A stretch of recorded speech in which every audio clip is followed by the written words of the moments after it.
부모님들이 제일 오시기 싫어하는 설명회가 이 재수 설명회입니다.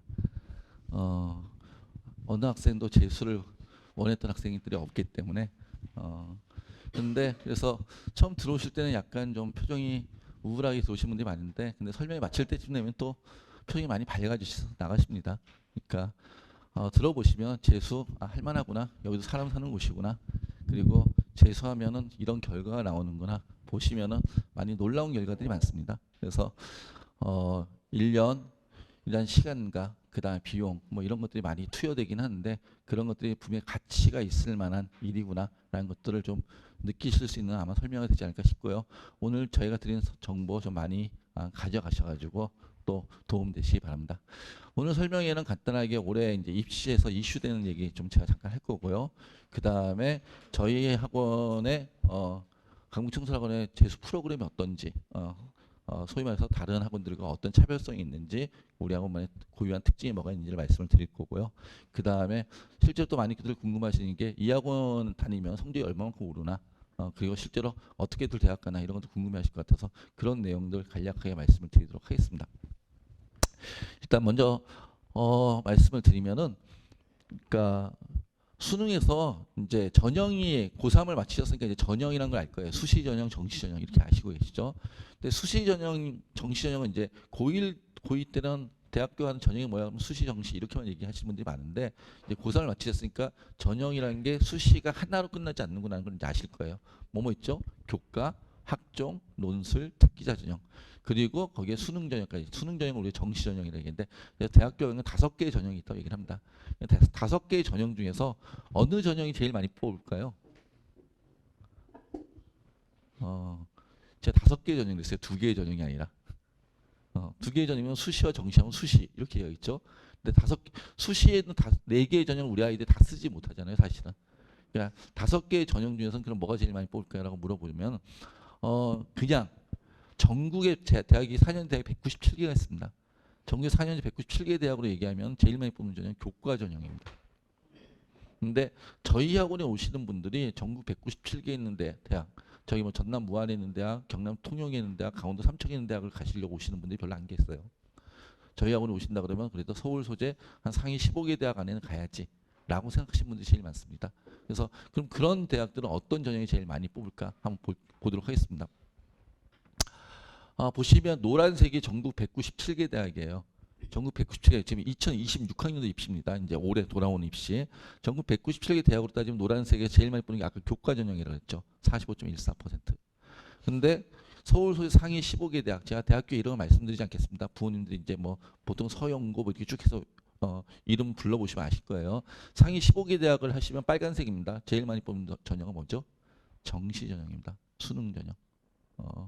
수능을 제일 많이 뽑고 그 다음이 학종, 그 다음이 교과 뭐 이런 식입니다. 예를 들어서 서울대는 교과로 뽑지 않아요. 서울대는 무조건 학종, 수시는 학종밖에 없어요. 그러니까 서울대 같은 데 교과가 없으니까 학종이 더 많다 이렇게 얘기하시면 됩니다. 그래서 제일 많이 뽑는 전형 수능 전형이 무려 40%, 상위 15개 대학으로 얘기하면. 그리고 의치서를 관심 있는 분들도 있을 테니까 메디컬 같은 경우에는 지역의 지역 규정 선발, 지방 의대들이 많죠. 지방 의대는 지역 규정 선발로 뽑아야 되는 규정이 있습니다. 그래서 거기에는 어떤 교과 전형, 지역 규정 선발은 교과 전형 유지이기 때문에 좀 많다. 이렇게 이해를 하시면 될 것 같습니다. 일단 상위 15개 대학은 제일 많이 뽑는 전형이 정시 전형이구나 라고 이해를 하시면 돼요. 자, 그럼 대학을 갈 때 원서를 대학 갈 때 경쟁률이 높은 전형이 유리합니까? 경쟁률이 낮은 전형이 유리합니까? 경쟁률이 낮은 전형이 유리하죠. 우리 아이가 원서를 썼을 때 3대 1이면 좋겠죠. 300대 1보다는.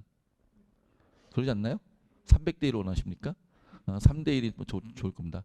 그럼 경쟁률이 낮은 전형이 더 유리한 전형일 거예요. 그럼 어떤 전형의 경쟁률이 제일 낮을까? 이 5개 전형 중에서 한번 보도록 하겠습니다. 저는 서울 소재 상위 15개 대학만 얘기할 겁니다. 저희 학원의 목표 오시는 분들이 주로 그렇게 생각을 하시기 때문에 서울 소재 상위 15개 대학만 봤더니요. 수시 경쟁률은 제가 최근 3년권 직전 지금 그런데 아직 통계가 안 나왔습니다. 대교에 발표하지 않았기 때문에 그 전년도 3년치를 보고 얘기를 할게요. 직전 3년치를 보면은 수시 경쟁률은 서울대 상위 15개고 19대 1, 19대 1, 20대 1입니다. 기본적으로 수시 경쟁률은 몇 대 1? 20대 1. 이 정도 생각하시면 됩니다. 그 중에서도 이제 전형별로 볼게요. 논술 경쟁률이 63대 1입니다. 그 다음에 교과 경쟁률이 9대 1, 학종 경쟁률이 15대 1입니다. 그러니까 이게 일반적인 경쟁률이죠. 논술 경쟁률이 63대 1인 이유는 뭐죠? 서울 상위 15개 대학 가려면 내신이 어느 정도 안에 들어야 돼. 학종을 쓰더라도 내신이 2.5등급 안에 있어야 됩니다. 내신이 2.5등급 바깥에 나가면서 서울 상위 15개 대학 가겠다는 얘기는 그럼 뭘 쓸 수밖에 없어요. 논술밖에 없는 거죠. 일반 인문계를 기준으로 얘기를 했을 때. 이해되십니까? 그럼 이제 이런 말씀, 어저께 제가 상담하다 그런 분들을 만났어요. 우리 아이가 논술을 되게 잘 써요. 그래서 재수도 논술로 준비하려고요. 이런 말씀 하시는 분들이 계세요. 그래서 왜 그렇게 판단하십니까? 했더니 고3 때 논술학원 다녔는데 논술학원 선생님이 논술을 우리 아이가 되게 잘 쓴다고 얘기를 하셨어요. 괜찮게 쓴대요. 그래서 제가 그랬습니다. 대한민국에 있는 모든 논술 강사는 논술을 잘 쓴다고 얘기할 거라고 애한테. 왜요? 논술을 못 쓴다고 얘는 논술에 소질이 없어요라고 얘기하는 순간 부모님이 어떻게 하실 거예요? 논술학원 그만 보내실 거잖아요. 그러시지 않나요? 자기 밥줄 끊어진 얘기 안 할 거잖아요.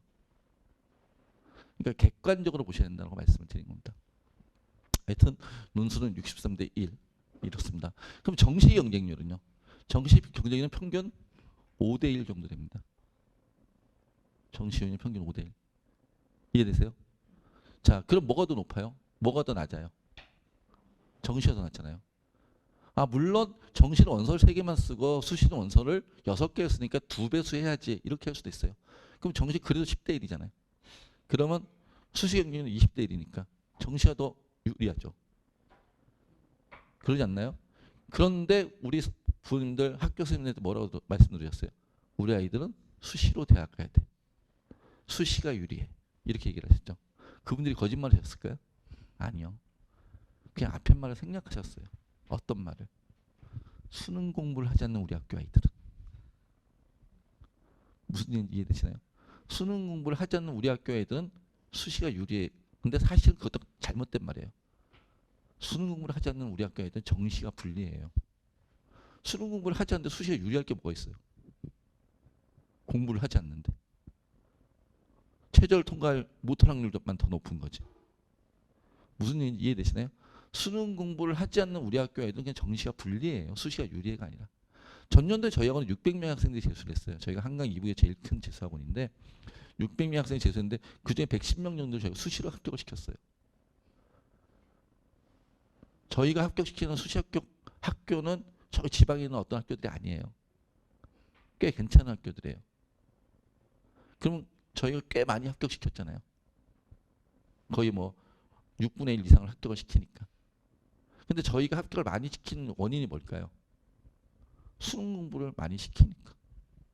그러니까 최저를 통과하잖아요. 그럼 최저만 통과해도 경쟁률이 팍 반으로 떨어지잖아요. 무슨 얘기인지 이해되시나요? 그런데 또 이런 분들이 계세요.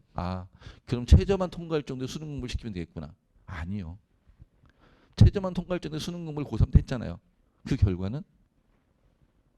그러니까 제대로 공부를 해야죠. 제대로 공부하면은 최저를 통과할 수도 있는 거죠.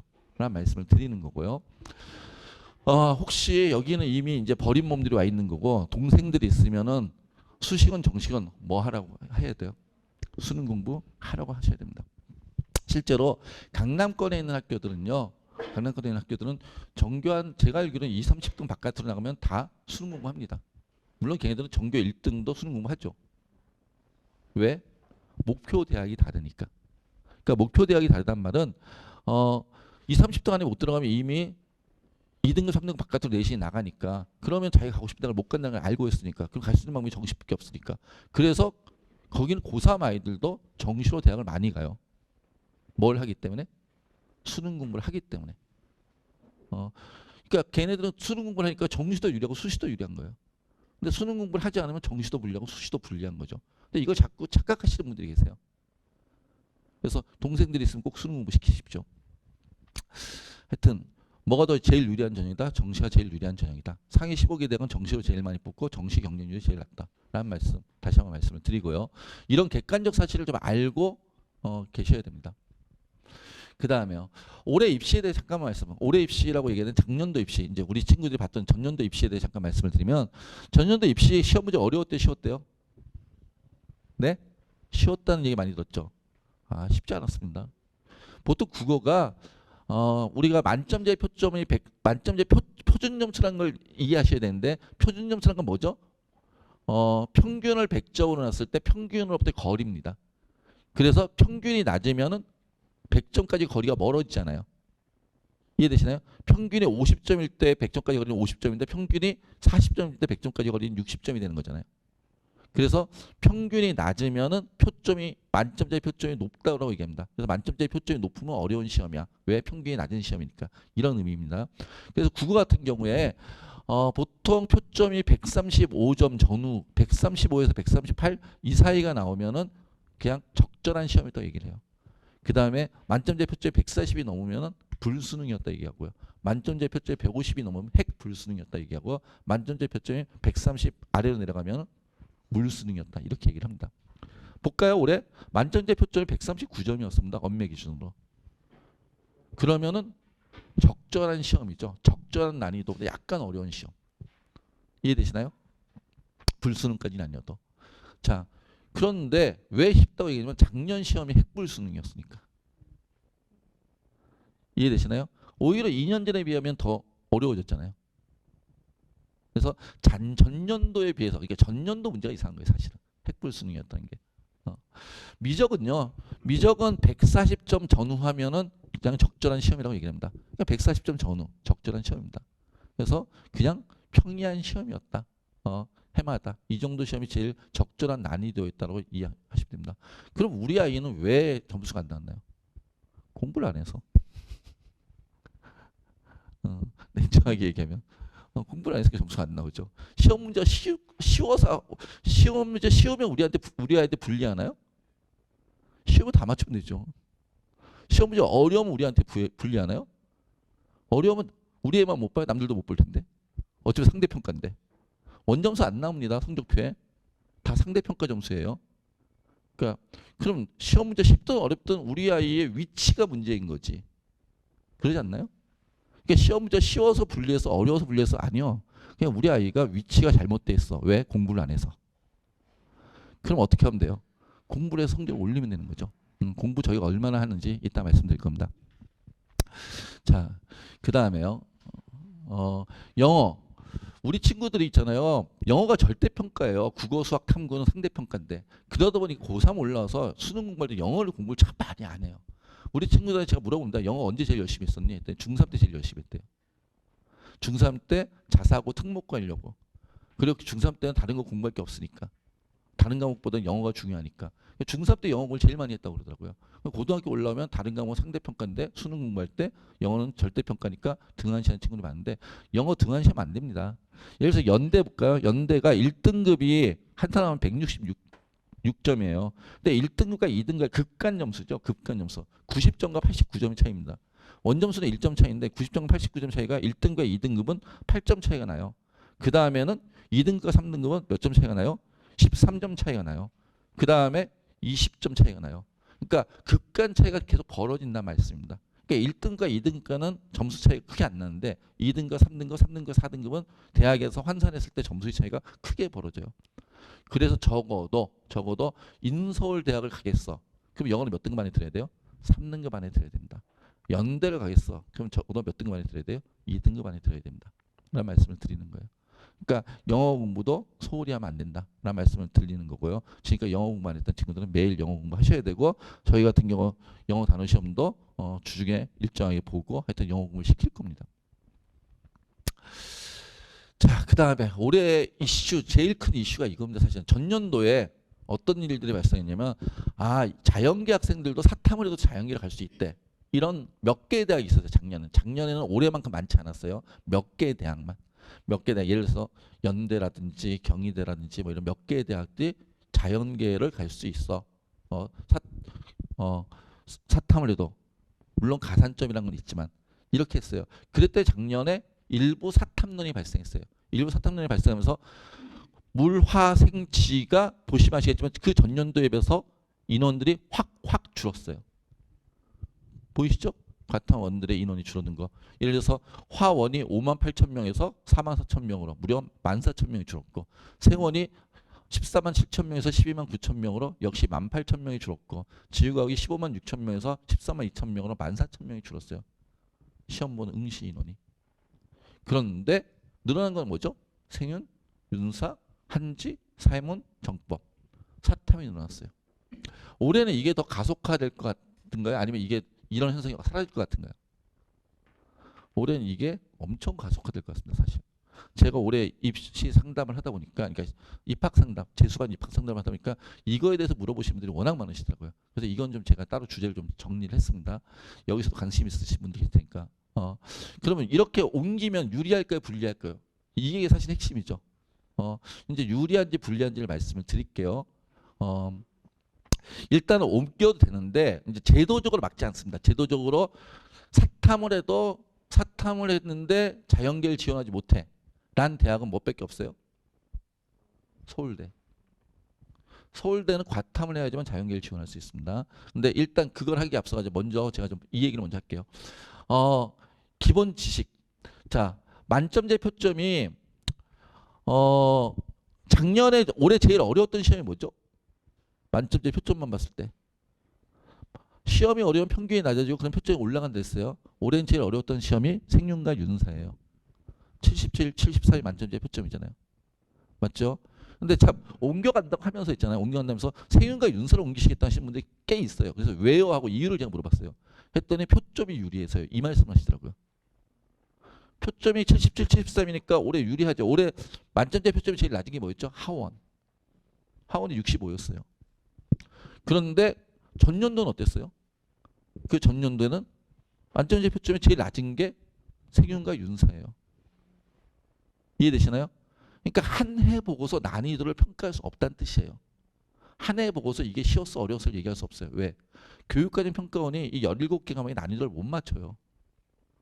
그러니까 이게 널뛰기를 해요. 전년도에는 세윤과 윤사가 어려웠지만 그 전년도에는 세윤과 윤사가 제일 쉬웠다는 뜻이에요. 이해되시나요? 그럼 올해는 어려워질까요? 쉬워질까요?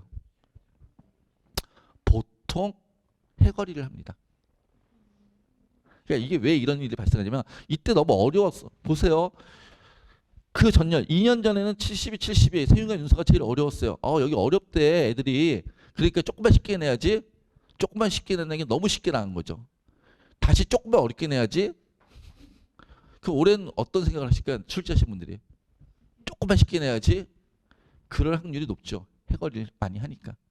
그런데 저게 제가 이렇게 얘기했다고 올해 해거리가 된다는 보장은 없어요. 괜히 말해놨다가 올해 또 시험 문제가 어렵게 나오면 제가 독박을 쓸 수는 없습니다. 하여튼 그렇습니다. 그러니까 한 해의 난이도를 평가할 수 없다. 난이도를 못 맞춘다. 제 말은 그 얘기예요. 난이도를 못 맞춘다. 자, 그러면 하나 더 예를 들어서 볼게요. 이게 1등 컷입니다. 올해 같은 경우에는 생윤이 1컷이 41이었고 원점수로 윤사가 1컷이 42였어요. 하원이 1컷이 50이었어요. 근데 작년엔 거꾸로 생윤과 윤사가 재작년에 생윤과 윤사가 제일 쉬웠다 그랬잖아요. 생윤과 윤사가 제일 쉬우니까 1컷이 50, 50, 50. 1컷이 50이었어요. 윤사는 실제로 2점짜리 한 문제 틀리면 그냥 3등급이었어요. 왜? 50점 맞은 애가 이미 11%를 넘겨서. 2점짜리 한 문제 틀리면 100분의 87인가 그렇게 나왔어요. 무슨 얘기 이해되세요? 그럼 이제 이게 일정하지 않다는 건 이해하셨을 거예요. 그런데 시험 문제 잘 냈다고 얘기할 때가 언제냐면요. 1컷이 이때가 시험 문제 잘 냈어요 라고 얘기할 때가 보통 1컷이 몇 점 정도? 47, 48. 여기도 전년도에 1컷이 문헌, 생원, 하원, 지원이 꼭 똑같이 47 나왔잖아요. 그럼 난이도가 일정하게 나오고 잘 나온 거잖아요. 근데 올해는 어떤 놈은 50이고 어떤 놈은 45니까 이게 일정하지 않은 거잖아요. 제일 좋은 건 유불리가 없게 만드는 거잖아요. 그러면 1컷을 보통 몇으로 보는 게 제일 괜찮겠어요? 47, 48. 이걸 일반적으로 생각을 하는 겁니다. 자, 이거 머릿속에 넣어두세요. 1컷이 47, 48. 지금 공부하는 거예요. 여기서는 47, 48인데 1컷이라는 건 100분위가 몇이 된다는 얘기죠? 100분위가 96이라는 뜻입니다. 이해되세요? 어떨 땐 95일 때가 있습니다. 왜? 동점자를 다 처리해주면. 그러니까 100분위가 96이나 95, 1컷이라는 얘기. 그럼 47, 48이면 100분위가 96, 95일 거야. 이거 머릿속에 넣어두시고 갑니다. 자, 이게 가산점이에요. 서울대는 지정됐으니까 가산점이 의미가 없고요. 그 다음에 연대는 3% 가산점, 고대도 연대는 사탐에도 가산점을 줍니다. 인문계열로 가는 학생들은 사탐한테 가산점, 고대는 과탐에 가산점, 성균관대는 5%를 가산점 줍니다. 한양대는 이거 뭐라 표현해야 될까요? 되게 기회주의적인가요? 시험 문제 난이도에 따라서 조정하겠어. 이건 시험 문제 나온 다음에 발표. 우리가 얘기할게. 대학 편성 점수 이렇게 얘기하고 있고요. 그 다음에 중앙대는 사탐과 같으면 둘 다 5% 가산점. 경희대는 퍼센트가 아니고 그냥 4점이라는 점수를 줍니다. 대학 편성 점수에. 그 다음에 하여튼 이렇게 있고요. 이화여대 무려 6%. 그 다음에 이쪽으로 쭉 가면요. 많이 주는 데가 숭실대 7%. 서울과기대 이 근처에 있죠. 우리 이 동네 애들은 많이 관심이 있습니다. 7%. 그 다음에 성신여대 한 과목 10%. 그리고 광운대 어디죠? 단국대 5%, 명지대 10%, 상명대 5% 이런 가산점을 준답니다. 그럼 이 가산점이 도대체 3%가 어느 정도인데 이걸 알아야 되는 거잖아요. 그래서 제가 한번 계산을 해봤어요. 아마 이 얘기는 대한민국 어디 가도 못 들으실 겁니다. 저희가 직접 계산한 거니까. 그러니까 대기업에 가면은 각각의 대학들이 우리 학교에 합격한 아이들 70% 컷을 발표합니다. 그것을 갖고 와서 제가 만든 거예요. 예를 들어서 연대는 연대 기계공학과에 등록한 애들이 평균 100분의 94.5예요. 이해되세요? 연대 기계공학과에 등록한 평균 100분의 94.5. 거기에 딱 94.5를 100분위에 딱 대학교 한산점수로 바꾸는 거 아시죠? 어디서 써보셨으니까. 대학교 한산점수라는 걸 바꿉니다. 대학교 한산점수를 바꾼 다음에 거기다가 몇 점을 주면 3%의 가산점을 68.03이 나와요. 그럼 이것보다 높은 점수를 맞아야 의미가 있을 거 아니에요. 사탕을 바꿨을 때. 이해되시나요? 사탕을 바꿨을 때 이것보다 높은 점수가 100분의 98이어야 돼요. 그 100분의 98이면 아까 제가 얘기했을 때 100분의 96이 몇 점이라고? 47, 48점이라고. 그럼 100분의 98은 몇이에요? 50점. 49점은 없으니까. 그러니까 연대를 사탐으로 바꿔서 가고 싶어? 그러면 50점을 맞추시면 돼요.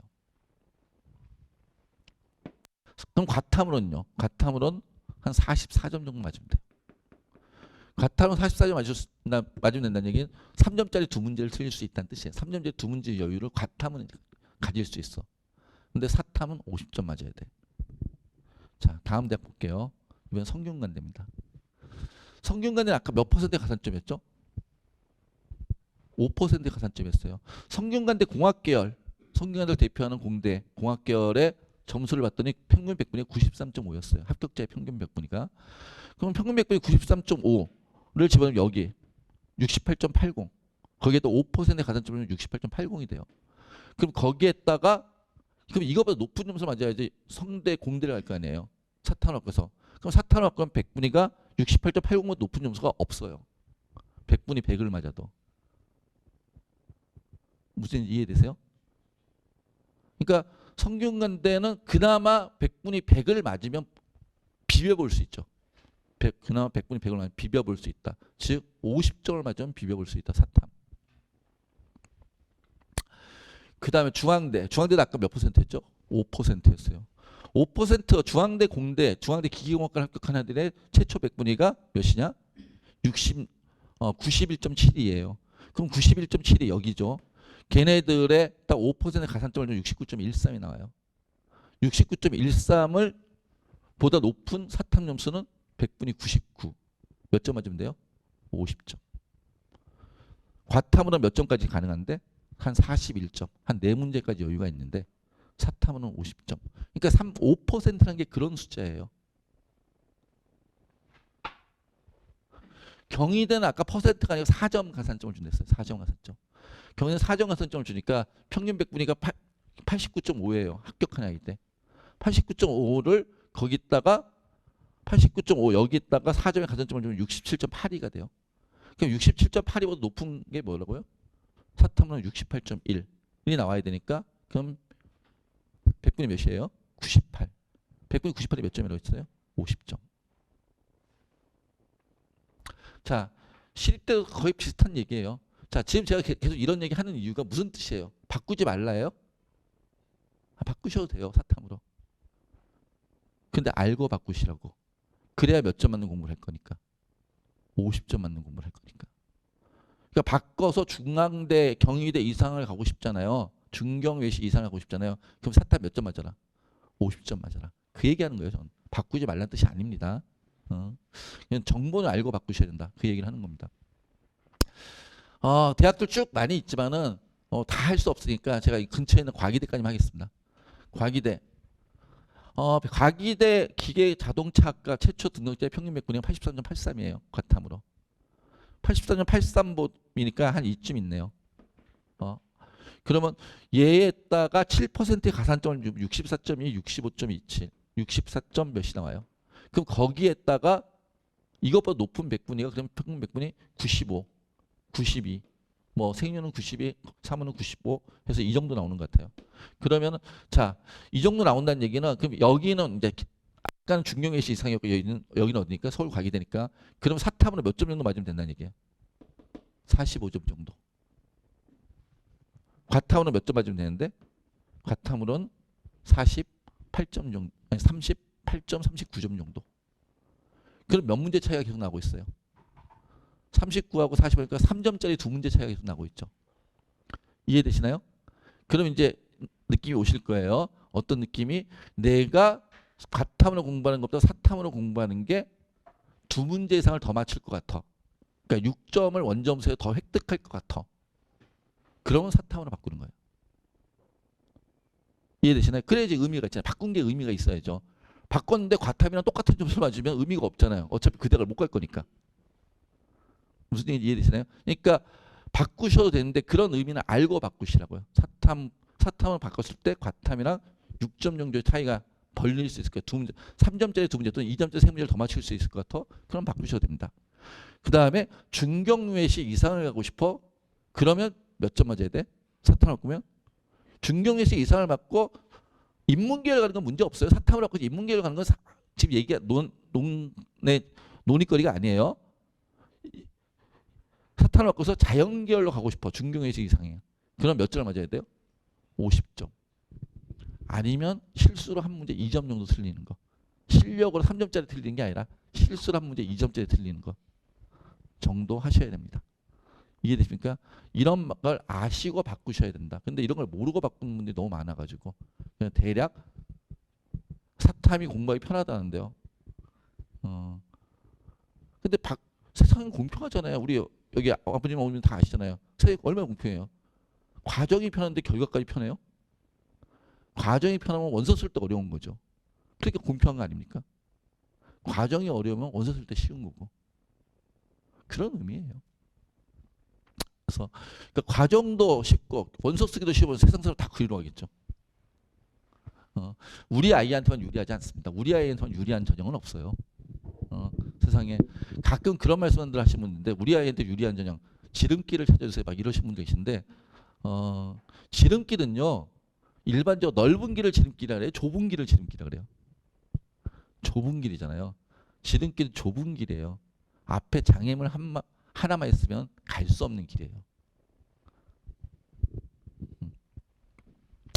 저는 입시는 넓은 길로 가야 된다고 생각을 하는 사람이에요. 그게 확률이 높다. 그게 어떠한 장애물이라든지 어떤 변수에 대응이 가능하다. 넓은 길로 하는 게. 넓은 길이 뭡니까? 공부하는 겁니다. 자, 청소라고는 이제 100% 제 개인 맞춤 학습 시스템 얘기했는데 이게 무슨 뜻인지 말씀을 드릴게요. 예전에는 아버님 어머님도 재수하신 분들 계시겠지만 예전에는 재수학원이 고등학교 4학년이라 그랬어요. 그래서 이런 교실에서 수업도 하고 자습도 하고 고등학교 때처럼 한 교실에 뭐 50일 60일씩 있으면서 막 그렇게 했었거든요. 그런데 그렇게 지내오다가 그러다 보니까 학생들이 불만이 생기셔요. 어떤 불만이? 나한테 안 맞는 수업 억지로 듣고 있어야 돼. 차라리 그 시간에 자습하는 게 더 효율적일 것 같은데. 그런 얘기들이 한 2010년대 중반부터 계속 나오기 시작했어요. 지금도 한 10년쯤 전부터. 근데 그 전까지는 그런 얘기가 나와도 저희가 닥쳐! 말도!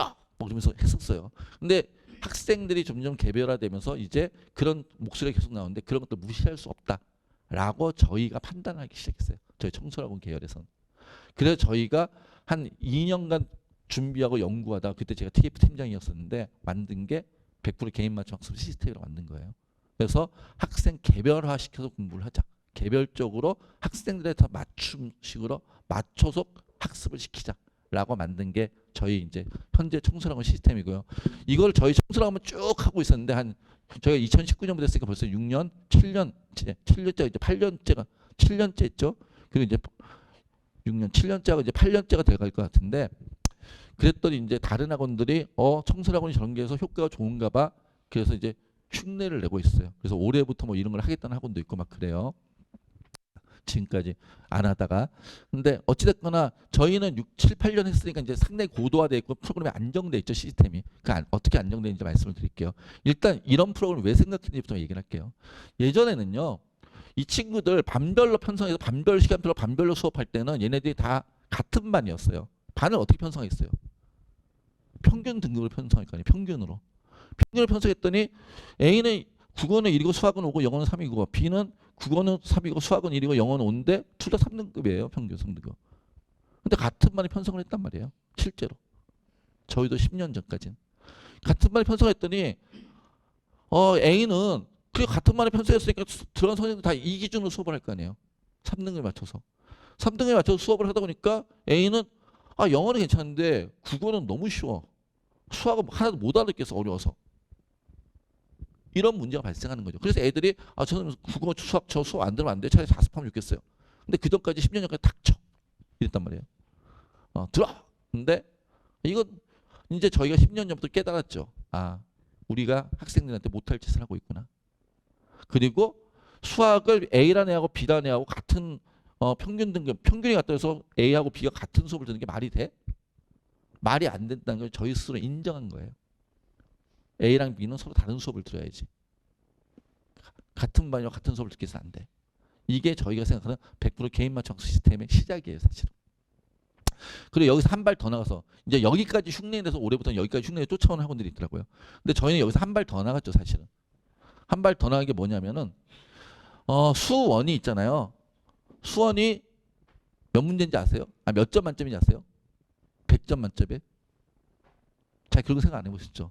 수학이 100점 만점인 거 아시지? 수원이 37점 만점이에요. 수투가 37점 만점이고. 그리고 미적이든 기하든 확통이든 선택 과목이 26점 만점입니다. 그래서 37, 26 합해 100점이 되거든요. 근데 그래서 다 100점인데 이 친구가 A라는 애랑 B라는 애랑 C라는 애랑 D라는 애랑 E가 전부 다 수학이 80점이에요. 그럼 수학 같은 수업 들으면 돼? 라고 저희는 거기까지 생각을 한 거예요. 아니죠. 수학이 얘랑 얘랑 둘 다 80점, 80점인데 B하고 C는요.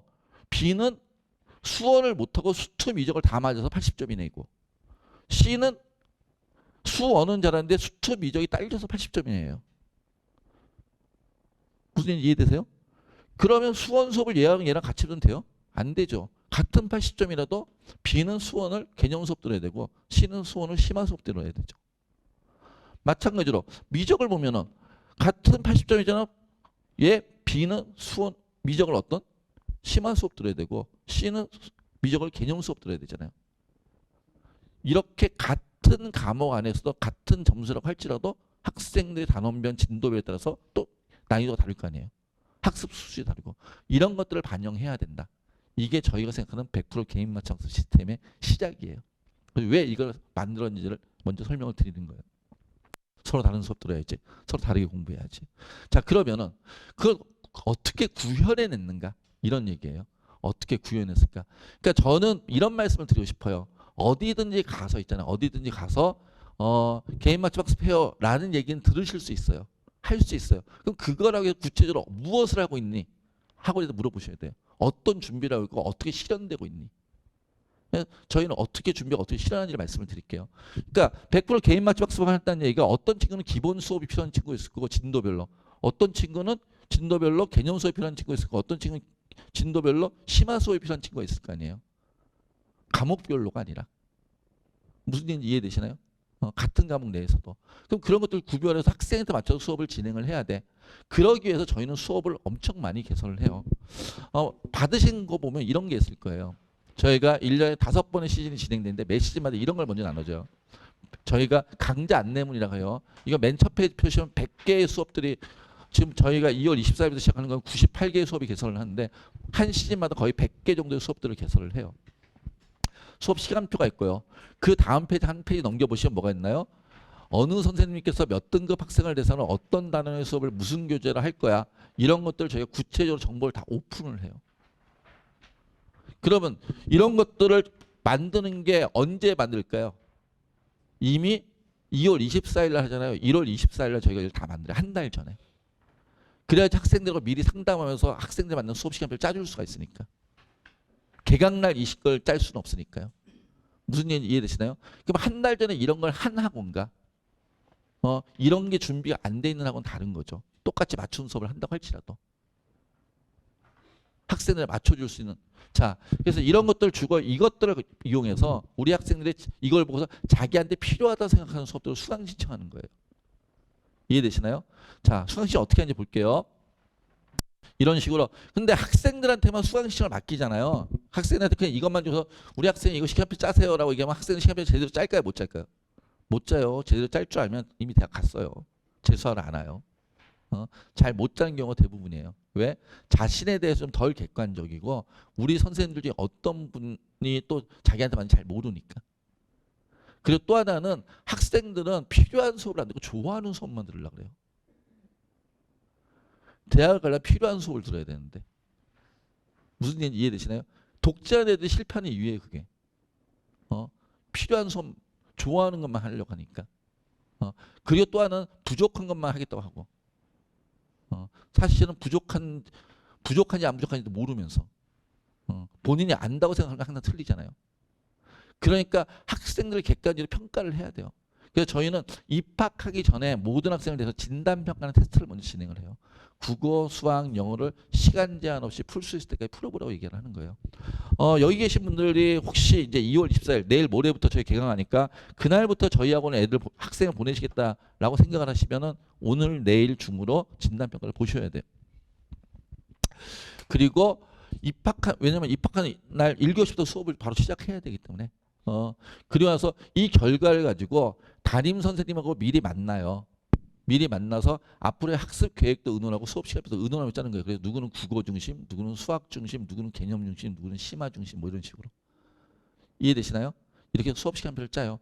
저희는 수업 시간에 맥시멈과 미니멈이 없어요. 원하면 수업을 더 많이 들을 수도 있고 아니면 더 적게 들을 수도 있어요. 즉 필수 수업이나 의무 수업 이런 개념이 없어요. 이해되시나요? 즉 전년도를 기준으로 하면 수업을 제일 많이 들었던 친구는 30시간 넘게 수업 들은 친구도 있고 일주일에. 적게 들었던 친구는 일주일에 4시간만 듣고 자습한 친구도 있어요. 근데 수강료가 똑같아요. 동일한 수강료를 내고서 수업과 자습의 비율이 학생들마다 다 달라요. 저희의 목표는 얘를 수업을 많이 듣게 하겠다, 수업을 적게 듣게 하겠다 아니에요. 1년 뒤에 대학을 보내는 거지. 그러니까 저희는 학습의 효율만을 얘기해요. 자, 해서 이렇게 맞춤 시간표를 짜준다는 얘기예요. 시간표를. 우리 학생은 저 친구는 국어가 취약하니까 국어 위주로, 이 친구는 수학이 취약하니까 수학 위주로. 수업 시간표 짠다. 자, 저희는 맞춤식 시간표니까 1교시부터 뭐 8교시까지 수업 이런 개념이 아니에요. 중간중간에 뭐가 생길 수도 있어요. 공강이 생길 수도 있어요. 마치 대학교처럼. 이해되시나요? 그 시간에는 저희 이따 시설 얘기했지만 라이브러리 자습하고 이렇게 할 거예요. 그럼 이런 시스템이 얼마나 학생들한테 효과가 좋았나? 저한테 이런 게 뭐가 좋아요라고 물어보면 저는 그냥 원장한테 이 학원 좋아요라고 물어보면 저는 뭐라고 대답하겠어요? 제가 원장이니까 우리 학원 무조건 좋아요 이렇게 했죠. 어디 가셔서 상담하시면 이 학원 관리 잘해요라고 원장한테 물어보세요. 그럼 그 원장이 우리 학원 관리 못하고요. 솔직하게 말씀드릴게요. 이렇게 얘기하시면 한 분도 없을 거예요. 과일 가게 가서 이 집 과일 맛없어요? 그러면 맛있어요? 그러면 다 맛있다고 얘기하지. 그러니까 제일 좋은 방법은 거기 다녔던 친구들한테 물어보는 거예요. 그게 제일 맞지 않나요? 과일 가게가 좋은 과일 가게인지 물어보는 건 그 집 과일 가게에서 물건을 사본 사람들한테 물어보면 저 집은 괜찮아요 이렇게 얘기할 거 아니에요. 그러니까 다녔던 친구들이 쓴 글들이 저희 홈페이지에 가면 쫙 있어요. 제가 그중에 일부를 발췌했어요. 이 내용에 대해서. 뭐라고 썼냐면은 강북청소학원에 좋았던 점 중에 선택 수업은 학생 개개인별로 수준차가 있는 것을 난이도별로 수업을 편성해 들을 수 있게 해줘. 수업 진행을 할 때 이해도가 크게 떨어지지 않아 학습 진행에 도움이 되었습니다. 고대 합격한 친구가 쓴 글이에요. 근데 옆에 보면 저는 성적이 잘 나오는 과목과 그러지 못한 과목이 뚜렷했기 때문에 부족한 과목 위주로 수업을 선택해 들을 수 있는 학원이 필요했습니다. 보통 과목별로 수업을 들어야 하는 시간이 미리 정해진 다른 학원과는 달리, 그러니까 반별 시간표가 있는 다른 학원과는 달리 청소라고는 담임 선생님의 상담을 통한 나와 맞는 수업을 골라 시간표를 짤 수 있다는 점이 좋았습니다. 약대간 친구가 쓴 글이에요. 저희 학원 아이들이 가장 만족하는 부분이에요. 나한테 맞는 개인별 시간표를 짤 수 있다라는 것들을.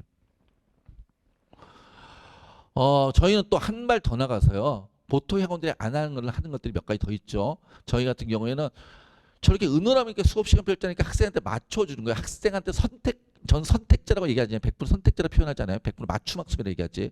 그러니까 학생이 저희 학원을 재미있게 다니는 게 저희의 목표가 아니에요. 1년 뒤에 아이가 원하는 데 가는 게 저희 목표지. 그게 저희의 궁극적인 서비스라고 생각을 하는 거예요. 그래서 학생한테 필요한 수업들을 계속 권유하는 거고요. 네가 좋아하는 것만 들어. 이 얘기가 아니라. 여러분 여기 계시는 학생들도 좋아하는 수업만 들으려 여기 오는 게 아니잖아요. 1년 뒤에 대학을 가기 위해서 여기 오는 거지. 그러니까 그런 얘기들을 하는 거고요. 그런데 막상 그렇게 의논하고 수업 시간을 짜주니까 대부분의 경우 학생들과 잘 맞아요. 근데 막상 수업을 들을 때 나는 이 선생님과 너무 안 맞아 이 수업이 이럴 수도 있잖아요. 그래서 저희는 매 시즌마다 첫 번째 주 한 주 수업을 들어본 다음에 수강시간 정정 기간을 줘요. 수업이 너무 안 맞으면 강사를 변경하든지 강좌를 바꾸든지 차라리 자습을 하든지. 이해되세요? 수업이 과목 내에서도 난이도별로 나누어져서 개인의 실력에 맞게 들을 수 있고 또한 수업을 들어보고 수강 신청 정정 기간에 수업을 받고 신청할 수 있어서 자신의 꼭 필요한 부분을 보충할 수 있어서 좋았습니다. 연대 고대 합격한 친구가 쓴 글이에요. 실제로 맞춤형 수업으로 과목별로도 난이도별 수업이 있어가지고 좋았고 그 다음에 과목 내에서도 난이도별 수업이 있다 그랬잖아요. 과목별로가 아니라 과목 내 난이도별 수업이 좋았고 그 다음에 나하고 안 맞으면 바꿀 수 있고 필요한 수업만 들을 수 있었다. 그 다음에요. 저희는 이 앞에 이게 카메라예요. 저희는 모든 강의를 동영상을 촬영을 합니다. 모든 강의를 동영상을 촬영해서 모든 강의를 학생들이 다시 볼 수 있게 제공을 합니다. 그래서 수업 시간에 깜빡 놓친 것도 다시 볼 수 있고 복습하다가 자기가 이해가 잘 안 됐으면 다시 볼 수 있게 저희는 이걸 현장 강의 무한 패스라 그래요. 요즘 인강 무한 패스 이런 거 있잖아요. 그래서 현장 강의 무한 패스라 그러고요. 저희는 그렇게 이름을 붙이는데요. 그래서 모든 강의를 다. 근데 심지어 저희는 현장 강의 본인의 수강 신청한 것뿐만 아니라 저희가 계산한 100개 강좌를 다 줍니다. 그래서 혹시 시간표가 충돌해서 다른 수업 듣고 싶은 수업을 혹시 놓쳤던 거 있으면 그건 다 볼 수 있게. 그래서 볼 수 있게 그렇게 하고 있고요. 아침에 등원하면 가장 먼저 연대 경영학과 친구가 쓴 글을 읽어볼게요. 아침에 등원하면 가장 먼저 교육청 사관학교 기출문제를 풀면 독서력을 강화시키는 데 중점을 뒀습니다. 지금은 교육청 사관학교 기출문제 풀지 않고요. 지금은 제가 1월 6일부터 올해 프로그램이 시작되고 있는데 재수반 프로그램이요. 1월 6일부터 매일 아침 7시 50분까지 등원하거든요. 아침마다 20분씩 국어 독해 일간지를 풀고 있습니다. 한수에서 나오는 일간지를 지금 매일 하고 있고요. 매일 아침 일간지 하는 국어를 하는 이유는 뭘까요? 저희는 올해 딱 하루를 위해 살아요. 좀 슬픈 얘기이긴 하지만 어느 날? 수능날. 수능날 1교시가 뭐죠? 수능날 1교시 영어라고요? 수능날 1교시가 국어잖아요. 그러니까 매일 아침 국어로 머리를 깨우는 연습을 하는 거예요. 그래서 매일 아침 7시 50분부터 8시 10분까지 그런 걸 합니다. 한수 국어 일간이었고. 그래서 사회 기출 문제를 풀면서 독서를 강화시키는 중점. 작년에는 이제 기출 문제 갖고 했었고요. 그리고 수업이 있다면 수업을 듣고 수업이 없다면 아까 수업이 시간표가 학생들마다 다 다르니까 수업이 없다면 녹화된 강의 영상을 통해 들었던 수업 내용을 다시 복습하거나 다음 수업을 위한 숙제를 했습니다. 라는 것들이 우리 학생들이 쓴 글들이에요. 제가 제 입으로 얘기하는 것보다 학생들의 경험담을 얘기하는 게 더 좋을 것 같아서 그냥 말씀을 드리는 겁니다. 저희 선생님 소개를 할까요? 일단은 앞으로 강북청소대 공부하기 학생 여러분께 가장 드리고 싶은 말씀은 선생님들을 믿고 따르라는 것입니다. 저처럼 정시 공부에 익숙하지 않은 분들, 노 베이스인 분들은 선생님께서 말씀하신 것만 잘 따라도 성적이 오르는 것을 보실 수 있을 겁니다. 공부는 양만큼 방향이 중요합니다. 의대 간 학생이 쓴 글이에요. 청소년원에서 일할 정도면 청소년 수업할 정도면 전국 상위 1%의 강사들이라 얘기를 해요. 그런데 우리 선생님들이 밖으로 노출돼 있지 않기 때문에 잘 모르시는 분들이 많으신데 실제로 와서 수업을 들어보면 엄청나게 만족들을 합니다. 그냥 솔직하게 말씀을 드릴게요. 올해도 그런 아이들이 있는데 해마다 대치동에 있는 모 학원이 1월 반이 없어요. 제가 어느 학원이라 얘기하지 않을게요. 1월 반이 없어가지고 상위권 아이들이 주로 가는 학원. 상위권 아이들이 주로 가는 학원이 1월 반이 없어가지고 거기는 1월 재수반을 열지 않으니까 1월 달에 우리 학원에서 관리받는 공부하다가 2월 달 되면 2월 중순 이맘때 되면 그 학원을 건너가야지. 그러면서 오는 상위권의 아이들이 있어요. 솔직히 말씀을 드릴게요. 근데 그런 아이들 대부분이 고3 때 그 대치동에 있는 그 학원에서 단과 강의를 들은 애들이에요. 여기 뭐 대진고 과중반 아이들이라든지 대진여고 일부 아이들이라든지 선독 아이들이라든지 그런 애들이 그런 아이들이 있어요. 근데 그런 아이들이 여기 와서 기대 없이 그냥 관리받는다는 입장으로 왔다가 수업을 딱 들어보고 그냥 눌러 앉아요. 심지어 저한테 이렇게 얘기하는 사람도 있었어요. 그 거기에 있는 대치동의 1타 수학 강사 누구보다 여기 선생님이 훨씬 더 잘 가르치는 것 같다. 근데 왜 이 선생님은 단가를 안 하세요? 그러니까 굳이 수업을 더 잘하는데 우리가 거의 할 필요 없겠다. 그래서 여기 눌러 앉아가지고 그 친구 뭐 서울대도 가고 그다음에 의대도 가고 그런 친구들이 있어요. 그래서 그러니까 한번 와서 수업을 들어보세요. 그러면 아실 거예요. 그리고 모르실 것 같아서 겪어보지 못하실 것 같아서 제가 이따 다시 얘기하겠지만 저희는 저희 선생님 수업 영상을 홈페이지에 다 오픈해 놨어요. 1시간 분량씩. 그럴 만큼의 자신감이 있기 때문에 이 정도 수업하시는 분들이다 라고 정보를 다 오픈하고 있으니까 궁금하시면 저희 홈페이지 들어가서 강사 소개에 들어가서 가면은 다 동영상이 1시간 분량씩 있으니까 눌러보세요. 눌러보시면 이 정도 하시는 분들이구나. 근데 중요한 거는 그분들이 이만큼 수업을 하실 만한 역량이 있는 분들이란 걸 학생들이 볼 수 있는 눈이 있어야 되는데, 그러니까 좀 전에 아까 얘기했던 친구들은 공부를 잘했던 아이들이 건너가기 전에 잠깐 있다가 걔네들은 선생님 강사를 보는 눈이 있거든요. 그러니까 굳이 안 가도 된다는 걸 아는 거죠. 하여튼 그렇습니다. 또 한 가지 우리 친구들도 있으니까 얘기해 볼게요. 어디 합격한 학생이에요? 의대 합격한 학생이잖아요. 근데 뭐라고 했어요? 본인을 저처럼 노베이스인 분들은. 이 친구가 의대 합격했는데 노베겠어요? 아니겠죠. 기본이 있겠죠. 기본만 있을까요? 의대 합격한 애들이 바닥에서부터 시작해서 의대 합격하지 않습니다. 1년 동안 공부해가지고. 거의 불가능합니다. 기본적으로 잘하는 애가 와서 공부 더 해서 의대 가는 거죠. 다 인정하시잖아요. 근데 스스로를 뭐라 불러요? 노베라고. 공부는 겸손하셔야 됩니다.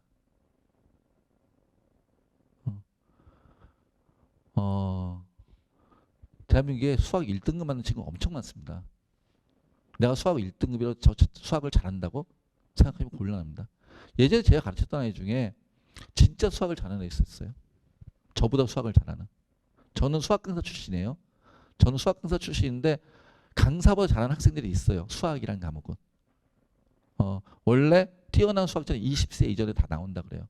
그러니까 지식은 제가 더 많죠. 배운 게 있으니까. 그런데 동일한 지식을 학생한테 전수했을 때 그 학생의 문제 푸는 거는 수학적 능력은 저보다 뛰어난 경우도 되게 많아요. 이해되시나요? 무슨 얘기 하시는지? 그럴 수 있거든요. 근데 그런 친구들이 어느 정도 공부를 하냐면요. 저한테 한 7월 정도면 이렇게 물어봅니다. 선생님 어떤 문제 풀어야 돼요? 이제 지금 제가 뭐라고 대답하냐면 시중에 있는 문제 다 풀어. 그럼 그 친구들이 저한테 그 친구가 했던 얘기 다 풀었어요. 제가 시중에 있는 문제집 다 풀라고 얘기했거든요. 근데 다 풀었어요. 그럼 그 다음에 뭘 할지 제가 설명을 해주는 거예요. 그러면 앞으로 뭐 하자. 그래서 그 친구는 의대도 합격하고 뭐 여러 군데 합격하고 그랬었는데, 그러니까 그 정도의 학습량이 없으면 그건 학습량이라고 얘기 안 해요. 저희는. 그런데 수학 1등급 했다고 수학 2등급이니까 다른 과목보다 제가 좋으니까 저는 수학은 자신 있어요. 헛소리예요. 스스로 겸손하셔야 되고요. 공부는. 또 한 가지는요. 공부는 양만큼 방향이 중요하대요. 무슨 얘기냐면 똑같은, 우리 아버님 중에 혹시 뭐 볼 치시는 분들 계시면 아시겠지만은 거리는 멀리 나가도 방향이 어긋나면은 엉뚱한 데로 가죠.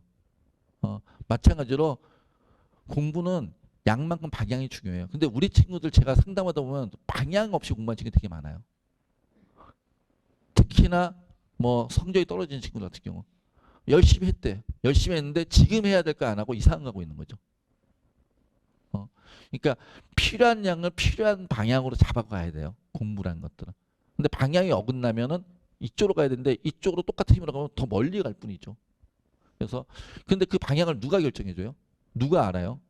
학생이 스스로 자기가 어떤 방향으로 가야 되는지 알아요? 그럴 친구라면 저는 올해 이미 대학 갔다고 생각을 해요. 잘 몰라요, 대부분이.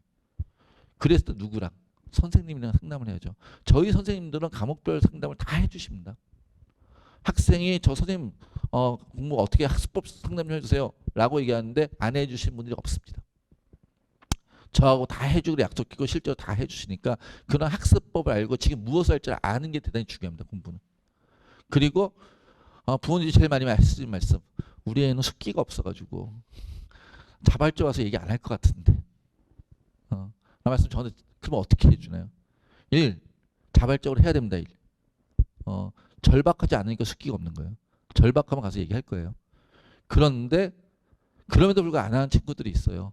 그래서 2. 저희가 강제로 시킵니다.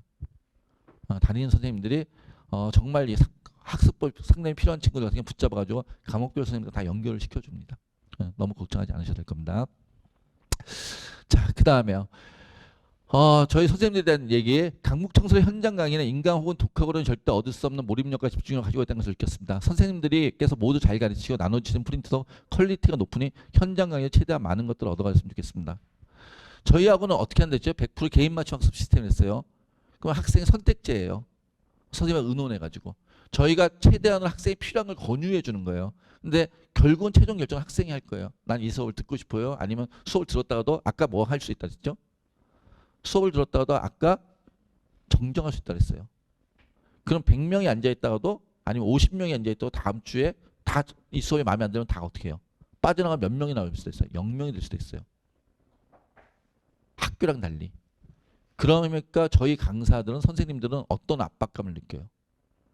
다음 시간이 왔는데 애들이 없을 수도 있겠구나. 무슨 얘기인지 이해되세요? 그런 압박감을 느껴요. 그러니까 뭐 해요? 수업 준비를 엄청 열심히 하세요. 반별로 수업하는 다른 학원과 달리 매일 여기에 몇십 명이 앉아있다는 게 보장받는 학원과 달리 저희 학원은 수업 준비를 하지 않으면 다음 시간에 수업 듣는 애가 없을 수도 있겠구나 라는 불안감이 있기 때문에 강사들이 엄청나게 열심히 수업 준비를 하세요.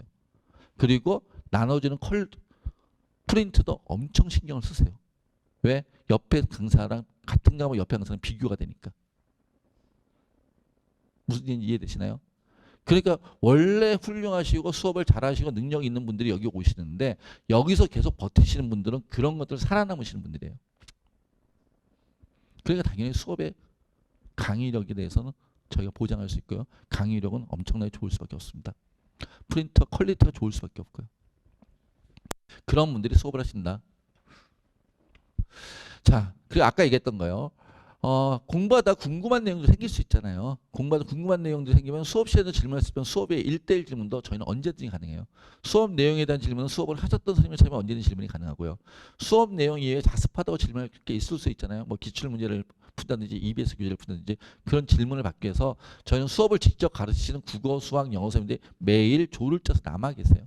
저희 식으로 표현하면 질문을 받기 위해 당직을 쓰는데 질문 당직이라고 하는데 그런 분들에게 질문이 되고 또 스카이 멘토라 해서 저희하고 출신의 서울대 연구대 간 친구들이 자습실 앞에 매일 있어요. 그래서 그 친구들에게 질문을 해도 돼요. 그리고 문항에 대한 질문뿐이 아니라 과목별 상담도 언제든지 가능하고요. 강북청소의 각 과목 선생님들도 매 분기마다 지금 우리의 가장 필요한 부분이나 그 시기에 해야 할 적절한 학습 방향에 대해 지도해 주신 덕분에 학습 방식에 대해 방황하지 않고 끝까지 자신을 믿고 포기하지 않아 좋은 결과를 낼 수 있었습니다. 고대 간 친구가 쓴 글이에요. 그러니까 학습, 단순히 과목 문항 질문이 아니라 과목별 상담도 언제나 가능하다라는 얘기고요. 그 다음에 여기 학생들도 있으니까 제가 문항 질문에 대한 얘기 간단하게 할게요. 어떤 문제를 내가 풀다 막혔어요. 그럼 해설지를 보고 해설지를 들고 가야 될까요? 선생님은 질문할 때 해설지를 안 들고 가야 될까요? 네? 그러니까 이런 친구가 있어요. 제가 두 부류 할게요. 문제 풀다 막혔어요. 그래서 문제지하고 그 문제지하고 그 다음에 연습장만 들고 와서 선생님 제 연습장 때문에 이 문제 좀 풀어주세요. 설명 좀 해주세요. 이렇게 질문하는 친구가 있어요.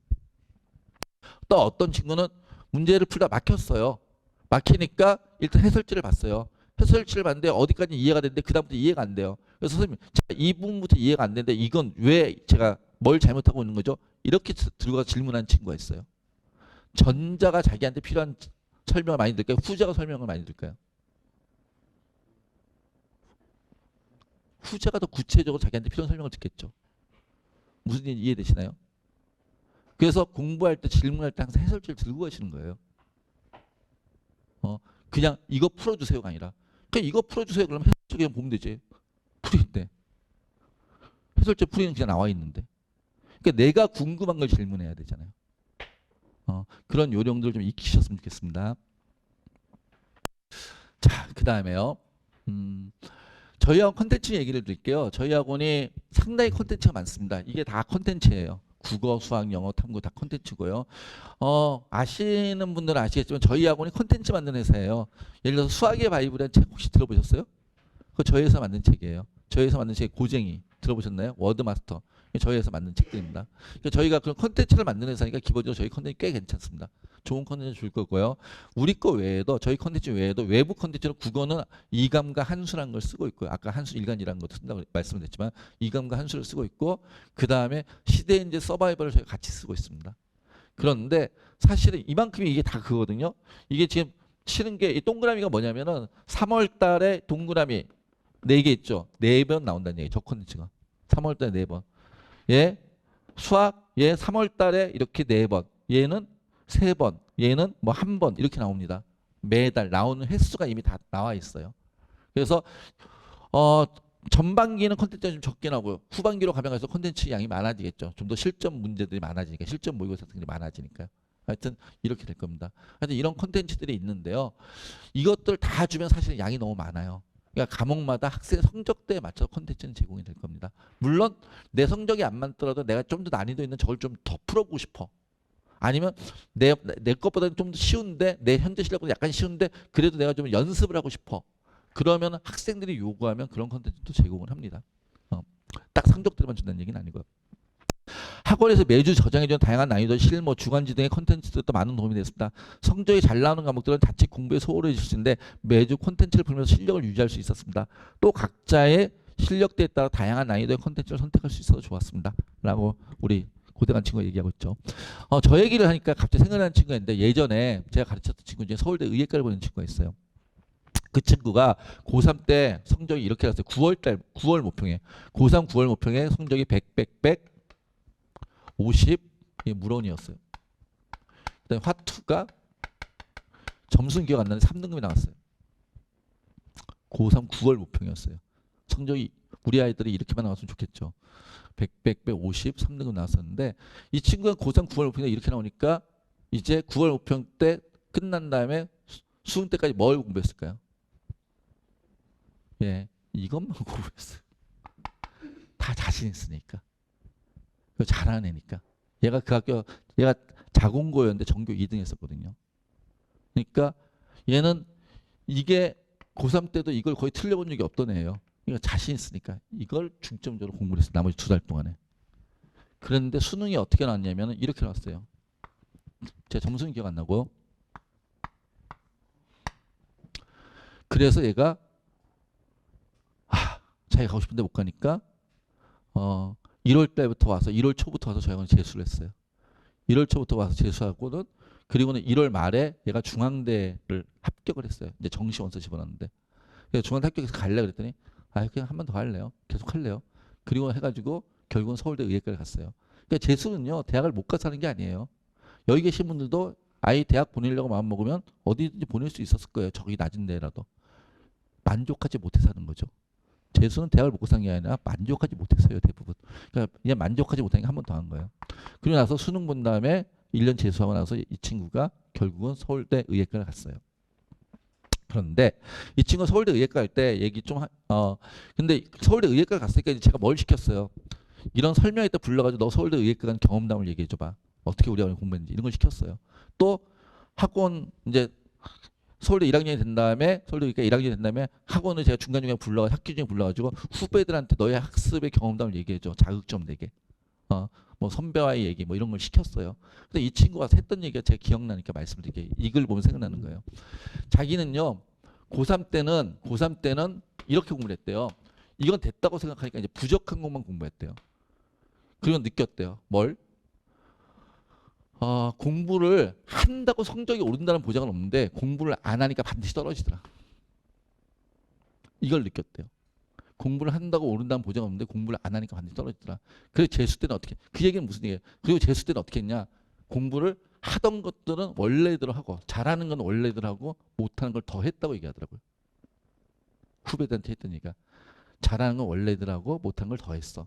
무슨 차이가 있죠? 고3 때는 이거의 양을 줄여서 얘를 더했다잖아요. 그러니까 총량이 늘지 않았어요. 재수 때는 하던 건 재수 때는 잘하는 건 원래대로 하고 못하는 걸 더했다잖아요.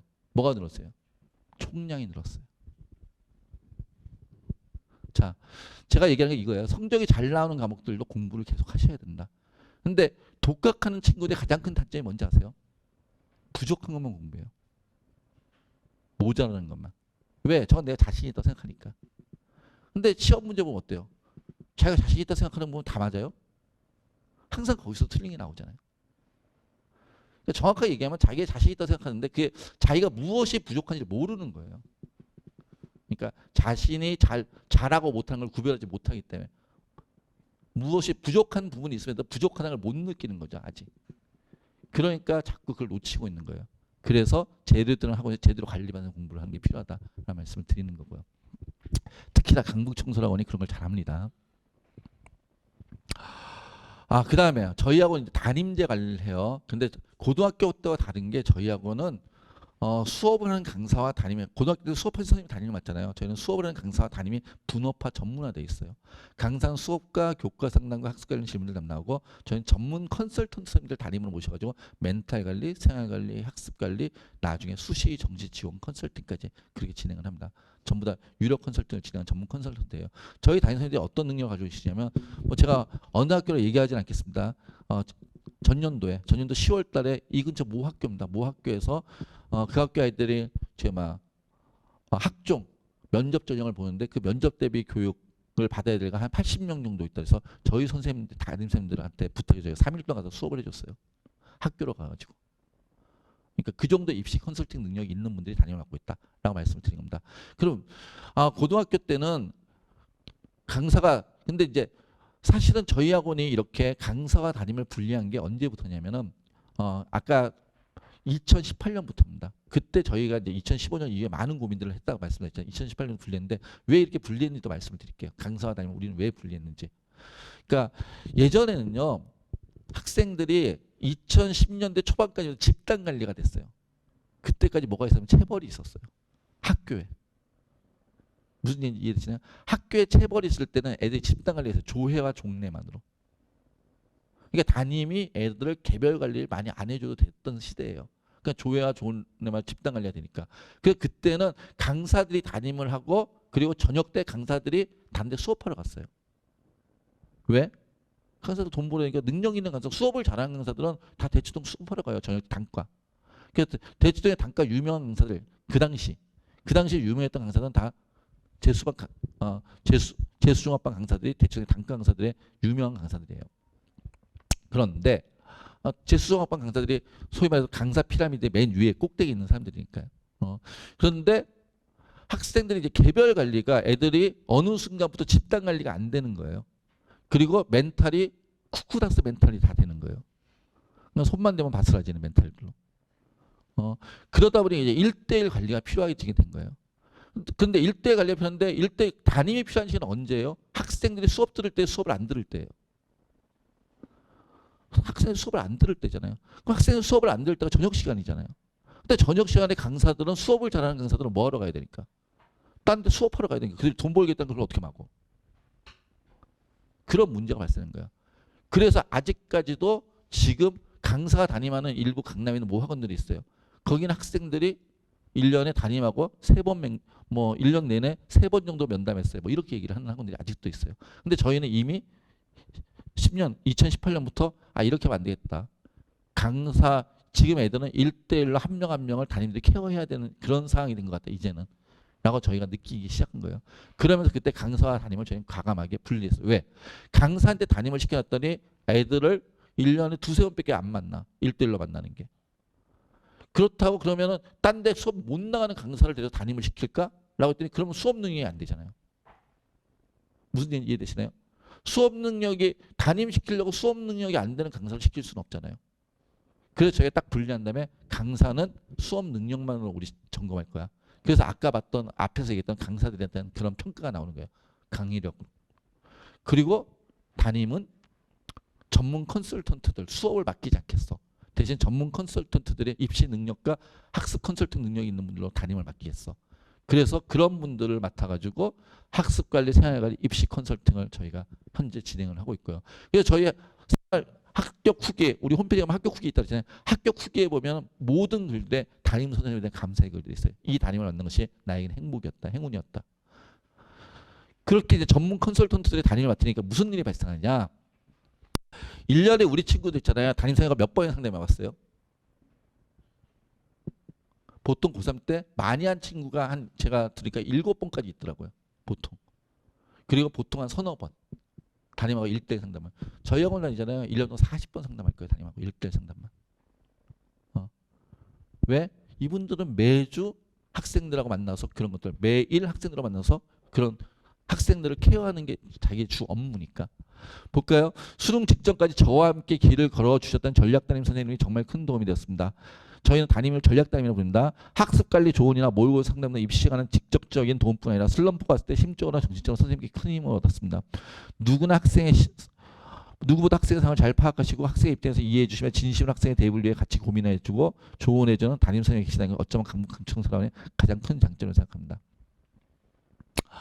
저희 학원은요, 여기서 공부한 친구들 매일 어떻게 공부하는지 점검하는 시스템이 있어요. 그래서 매주 이런 주간학습 분석표 이런 걸 만들어요.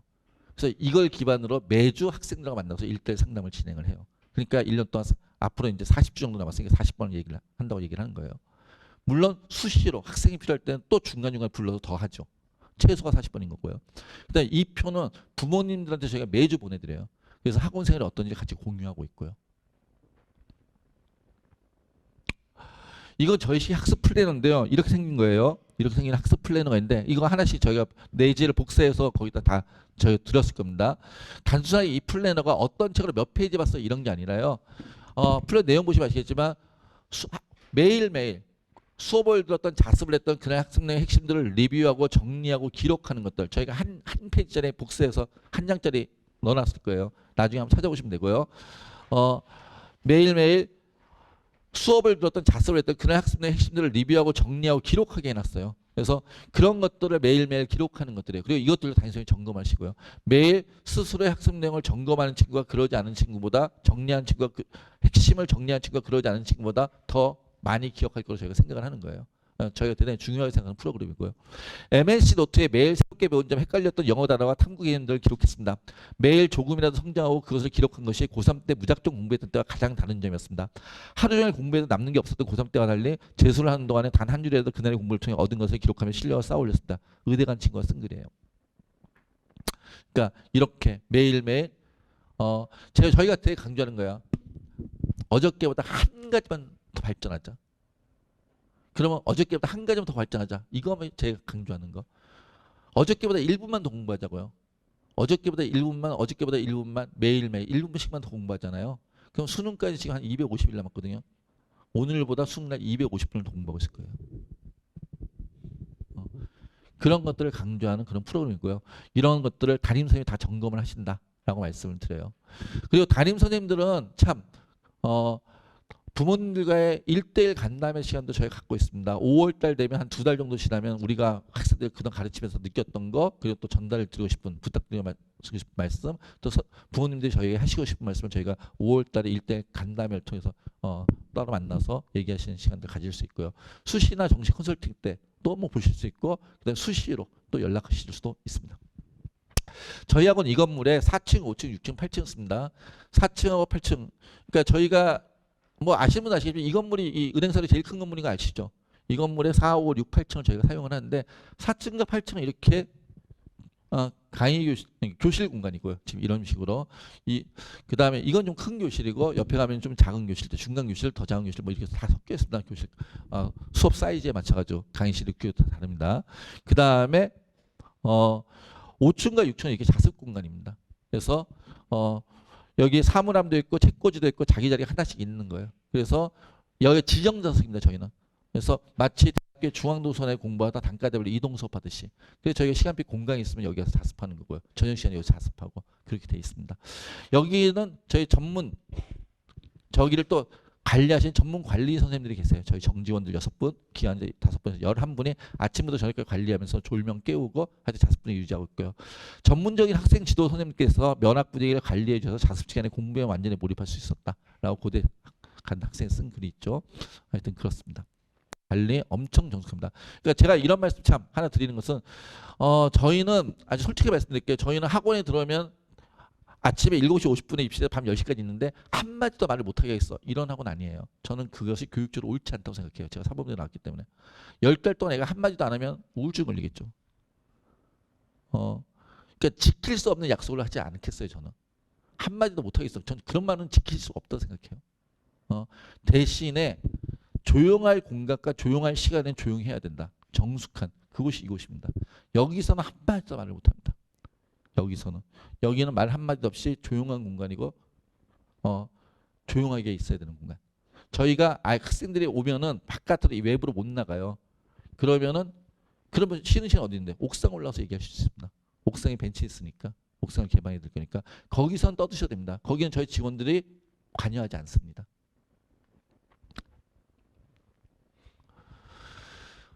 근데 옥상도 참 아무 때나 올라갈 수 없어요. 자습 시간이나 수업 시간 올라가면 안 되고 쉬는 시간, 식사 시간 그때만 가능하죠. 그 다음에요. 저희 학원 재수 종합학원이니까 당연히 규율이 있어요. 아침에 오고 저녁에 나갈 때 부모님한테 문자 갈 거고요. 중간에 학생 임의로 외출이나 조퇴하지 못합니다. 필요한 경우에는 부모님께 저희에게 연락을 줄 때 외출 조퇴 가능하고 이게 예를 들어서 가족 행사가 있다든지 병원을 간다든지 꼭 들어야 될 외부 수업이 있다든지 하여튼 부모님 연락을 주셔야 됩니다. 그리고 휴대폰 아침에 제출하고 저녁에 돌려받고요. 자기 자리에 앉아서 인터넷 강의 같은 거 볼 수 있어요. 근데 학습용 콘텐츠 외에 엉뚱한 것을 보면 저희가 전자기기를 한 일주일 정도 보관할 거예요. 그럼 서로 간에 불편일 테니까 이런 걸 지키겠다 약속한 친구들만 여기로 온다라고 생각하시면 됩니다. 마찬가지로 그런 얘기들 계속 하고 있습니다. 저희는 외출하니까 식사를 다 안 해서 먹어요. 다니는 친구의 99% 급식을 신청하고 있고 1%도 도시락을 싸오고 있습니다. 학원에 오는 낙을 먹는 거라고 생각하는 친구들도 가끔 있습니다. 꽤 맛있습니다.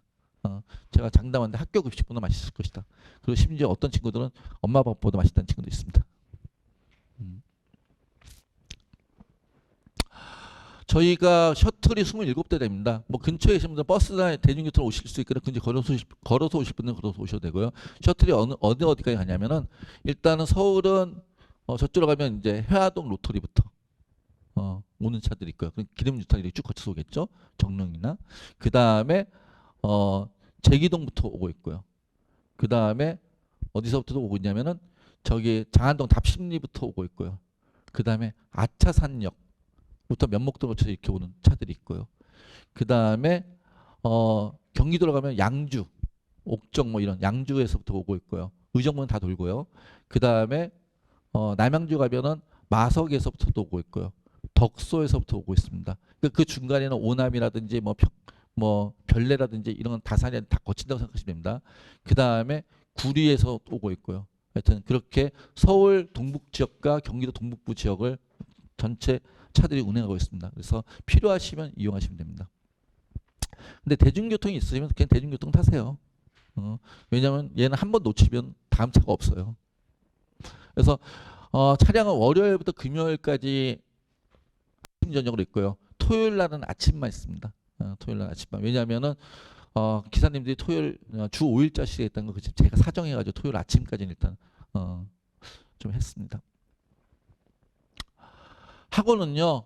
저희 학원의 일정은 오전에 7시 50분까지 입실입니다. 셔틀 타고 오시면 셔틀은 한 7시 반 정도에 도착하게 다 세팅이 돼 있어요. 왜냐하면은 내려가지고 애들이 걸어서 안 올라오더라고요. 엘리베이터 타고 올라오니까 기다리는 시간 뭐 이런 것까지 감안해서. 그래서 7시 반 정도에 도착이 돼 있고요.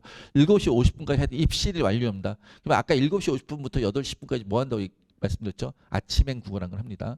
그리고 그 다음에 8시 20분부터 수업 시작입니다. 1교시가. 저희는 수업이 100분씩입니다. 50분씩이 아니라 100분씩이고 그래서 100분짜리 수업들 하루에 한 테마를 완결짓겠어요. 오전에 100분짜리 수업들, 오후에 100분짜리 수업들 뭐 이렇게 쭉 진행되고 공강 시간 자습하고 하여튼 쭈루 해서 언제까지? 저녁 10시까지, 밤 10시까지 수업을 듣든 자습을 하는 학원에서 공부를 하는 겁니다. 하고 토요일 날은 저희가 1시간 늦잠 자고 그러고 8시 50분까지 부릅니다. 셔틀도 1시간 늦게 출발합니다. 그래서 저녁 셔틀이 없으니까 오후 6시까지 1차 의무자습이고요. 그다음 더할 친구는 10시까지 하고요. 일요일은 선택자습이니까 와도 되고 안 와도 되는데 오기를 권합니다. 오면 당연히 저희가 관리하고요. 그리고 학원문은 저희가 오전 6시부터 엽니다. 그러니까 더 일찍 와서 공부하는 친구들도 있고요. 제가 보통 7월달 정도에 오면은 7월달 정도에 한 7시 정도에 오면은 저희가 아까 제 600명이 여기서 예선돼 있었잖아요. 그러면 7시 정도면 한 100명 정도 미리 와서 공부하고 있더라고요. 근데 지금은 안 그럽니다. 지금은 아직 덜 급해가지고 제가 7월달 정도로 얘기했습니다. 그다음에 강북청설 메디에스반인데 저희가 학교가 아니고 학원이잖아요. 학원이니까 저기 바깥에 보시면 어때요? 저희 엘리베이터 옆에 애들 뭐 제가 합격한 상위권 대학 합격한 애들 저희 유시에 보신 분들은 아시겠지만 건너홍수까지 붙어 있습니다. 그 밑에는 합격한 애들 없지 않아요. 있는데 안 붙여놨어요. 하여튼 붙여놨는데 그것만으로 벽이 꽉 차니까 이제 더 이상 제가 안 붙여놨는데요. 보셨죠? 엘리베이터 옆에 있는 것들. 그러니까 근데 부모님도 오셔가지고 그런 상위권 대학, 의대나 서울대나 연고대 뭐 이런 대학을 몇 명이나 가서 이렇게 물어보시는 분이 많잖아요. 그럼 학원은 어떻게 해요? 그런 애들을 많이 보내서 얘기를 해야 되잖아요. 그런 애들 많이 보내려면 상위권 애들이 많이 와야 되잖아요. 상위권 애들이 많이 받으려면은 걔네들한테 대우를 좀 해줘야 되잖아요. 대우해 준다는 얘기입니다. 대우를 한다. 이런 등급인 애들, 3개합 5등급, 3개합 7등급 이내인 친구들은 적절하게 대우를 해줍니다. 라고 얘기를 하는 거예요. 근데 솔직히 말씀드리면 저는 그러니까 이렇게 저희하고는 다 맞춤형 선택제 수업이기 때문에 모든 학생들한테 혜택이 있습니다. 근데 얘네들한테는 손톱만큼 혜택을 더 줍니다. 그러니까 여기에 못 들어도 기분 나빠지 마시고요. 그리고 여기 들어가는 친구들은 원장이 여기서 손톱만큼이나 있지만 그것보다 더 있겠지라는 기대를 하고 오셔도 됩니다. 자, 그래서 이런 등급이 되는 친구들은 뭐 그 친구들에게만 제공되는 어떠한 컨텐츠들이 있다. 어려운 컨텐츠라는 얘기입니다. 난이도 있는 컨텐츠들. 그 다음에 뭐 하여튼 이런 컨텐츠들이 있고요. 그리고 자습실이 아까 5층과 6층에 자습실이 있다 했잖아요. 근데 6층에 자습실이 꽤 큽니다. 거의 500석짜리 있고 5층에 80석짜리가 2개 따로 있습니다. 그래서 5층에서 그 반 아이들은 따로 관리받는다. 라고 생각하시면 됩니다. 6층에 있는 친구들도 계속해서 공부하다 성적이 향상되면 그쪽으로 또 조정을 해주기도 하고 그럽니다. 하여튼 그렇게 손톱만큼 혜택이 있으니까 오시면은 저희가 대우해 드릴게요. 그리고 실제로 대학을 보낸 건 제가 잘합니다. 얼마나 잘하는지 좀 이따 말씀을 드릴게요. 그리고 저희하고 대한 정보 있잖아요. 저희 홈페이지 들어가시면 이거 눌러보세요. 한가닥 이런 거 물어보시면 있는데 여기 뭐 제가 강북청설 명예전당 강북청설 대입 결과 이런 것들 여기 지금 이제 홈페이지 바뀌어가지고 지금 페이지가 아니고 좀 지난 페이지인데 이거는 여기에 강북청 입시 결과 이런 것도 있어요. 그런 것들 눌러보시면서 이게 강북청설 거예요? 전체 청설 거 아니에요? 라고 말씀하시는 분들 계신데 전체 청설 거를 얘기하는 전체 자기 계열사의 걸 얘기하는 학원은 다른 학원일 거예요. 저희는 저희 것만 얘기합니다. 강북 것만. 보시면 아실 거예요. 강북 것만도 양이 좀 돼요. 근데 전체 청설이 저 정도 양밖에 안 되면 저희가 청설학원 전체가 망했죠. 근데 강북 청설 것만 저희가 다 올려놓고 있으니까 보시면 되고요. 대입 결과 선생님, 선생님한테 들어가면 아까 얘기했었죠. 저희 선생님 진짜 실제로 어떻게 수업하는지 동영상 다 촬영해서 올려놨다고요. 들어가서 보시면 이 정도의 수업 역량이 있는 분들이 수업을 하시는구나 라고 확인하실 수 있고요. 그 다음에 대입 결과 실제로 여기 가면은 합격 후기라든지 합격 후기뿐이 아니라 실제로 아이들이 대학에 간 아이들이 자기 얼굴을 내놓고 동영상 찍은 거 다 있어요. 그러니까 학생들이 동영상을 찍는다는 건 결국 쉬운 일이 아닙니다. 자기 얼굴 내놓는 거. 그만큼 저희 학원에 대한 어떠한 뭐 감사까지는 아니어도 저희 학원에 대해서 애정이 있으니까 저런 것들을 기꺼이 해줬다고 생각을 합니다. 저희 학원 유튜브 있어요. 강북청설학원 TV라고. 유튜브에 가셔도 우리 선생님들 수업하신 영상, 전체 선생님 수업 영상이 다 올라가 있고요. 저희 이런 입시 전형에 대해서는 저희 담임 선생님들이십니다. 여기 들어가서 보시면 저희 담임 선생님들이 전부 다 입시 컨설턴트니까 그런 분들이 찍은 것들이 있고요. 그 다음에 저희 합격한 아이들 자기 얼굴을 내놓고 유튜브에 얼굴이 나가도 상관없어요 할 정도로 저희 학원에 애정을 갖고서 저희 이렇게 공부해서 하는 친구들의 모습들이 다 볼 수 있습니다. 그래서 들어가서 보시면은 저희 학원의 다양한 정보를 보실 수 있습니다. 대한민국에서 제가 솔직히 말씀드려요. 대한민국에서 자신 있게 말씀드려요. 솔직히 자신 있게 말씀드리는 게 저희만큼 정보를 많이 오픈하는 학원이 없어요. 다른 데 홈페이지 한번 들어가 보세요. 아니면 유튜브 보세요. 저희만큼 이렇게 많은 데가 없을 겁니다. 라고 자신 있게 말씀드리는 이유가 다른 데 가면은 그 브랜드의 오픈인데 강북청설학원만큼 그러니까 단위 학원에서 이만큼 정보를 많이 오픈하는 데는 아마 없을 겁니다. 그만큼 제가 자신 있다고 말씀을 드린 겁니다. 정보를 오픈할 자신이 있으니까 이렇게 오픈을 하는 거고요. 그 다음에 이제 궁금해 하시는 거. 실제로 그럼 여기 다니면 성적이 올라요? 대단히 많이 궁금했을 때 저희 학원 다니는 아이들의 최근 3년, 그냥 단순히 1년이 아니라 3년치입니다. 최근 3년 동안의 성적 향상자는 90%입니다. 어, 90% 아이들 성적이 올랐고요. 얼마나 올랐나요? 90% 성적이 올랐다니까 주변에서 그런 말씀 많이 쓰잖아요. 재수시키면 어때?라고 얘기하면 뭐 정시교육 다 끝났으니까 이제는 끝난 얘기지만 재수시키면 어때?라고 얘기하면 보통 주변 분들이 뭐라고 말씀하세요? 한 7, 80% 해도 성적 안 올라. 그다음 20, 30%는 하면 좀 괜찮아. 이렇게 얘기하잖아요. 그게 거짓말이 아니라고 저는 생각을 해요. 그분들이 경험담이겠죠. 근데 왜 그런 경험담을 할까 하면 그 다음 걸 질문하셨어야 돼요. 그래서 애 재수할 때 어떻게 했어? 독재했어? 그러니까 독학 재수했어? 아니면 학원 어디 보냈어? 이걸 꼭 질문하셔야 돼요. 사실. 왜 제가 이 말씀을 드리냐면은 작년에 재수한 생이 15만 명이 좀 넘게 시험을 봤어요. 작년 수능분해 중에. 그 중에 저희가 청솔이나 강남하이퍼나 아니면 두각이나 대성이나 아니면 시대인재나 이런 메이저 재수 종합학원 있잖아요. 이런 데서 공부하는 3만 명이 좀 넘어요. 그게 20%좀 넘는 인원이에요. 묘하잖아요. 그 반응이 비슷하잖아요. 물론 이런 데서 공부하면 다 성공하는 것도 아니고요. 다 독학한다 다 실패하는 건 아니에요. 그럼에도 이게 들고 나는 인원이 전 얼추 비슷할 거다라고 생각을 해요. 그러니까 제대로 된 학원에서 저희 학원뿐이 아니라 제대로 된 재수 종합학원 제대로 공부하면 성적은 다 올라요. 사실은. 왜 오르는지 좀 이따 다시 말씀드릴게요. 근데 그럼 너는 왜 100%못 올리는데? 사실 솔직히 말씀드릴게요. 저희는 100%다 올렸어요. 모의고사 갈 때 뭐 성적 다 올라가 있어요. 그런데 수능 날 당일날 그날이 컨디션이 뭐든 해서 그런 애들이 10% 정도 항상 나오더라고요. 저희가 제어하지 못하는 수능 당일날 긴장하든지 뭐 하든지 어떻게 해서 그런 학생들이 10% 정도는 있어요. 그건 저희가 제어하지 못한 거고 실력으로는 다 올리는데 하여튼 90% 성적이 올랐다. 얼마나 올랐니? 38점 올랐다는 얘기. 국어, 수학, 탐구 세 과목 100분의 합의. 그럼 과목당 13점씩 올랐다는 뜻이에요. 그럼 내가 예를 들어서 100분위가 내가 85 100분위가 85여가지고 100분위 85 너무 많이 올랐는데 100분위가 80여 3등급인 친구가 있었어요. 100분위 80여 3등급. 아니면 100분위 83여 3등급인 친구가 있겠죠. 100분위 83여 3등급인데 내가 13점 올랐어. 그럼 몇이 되는 거죠? 100분위 96. 몇 등급이 돼요? 1등급이 된다는 뜻이에요. 그런데 실제로 최하위권 학생들 있잖아요. 최상위권 학생들은 많이 안 올라요. 저희 학원에 수능 만점 제도 나왔었는데 걔 합해서 100분위 93 3개 합해 7점 올랐어요. 왜?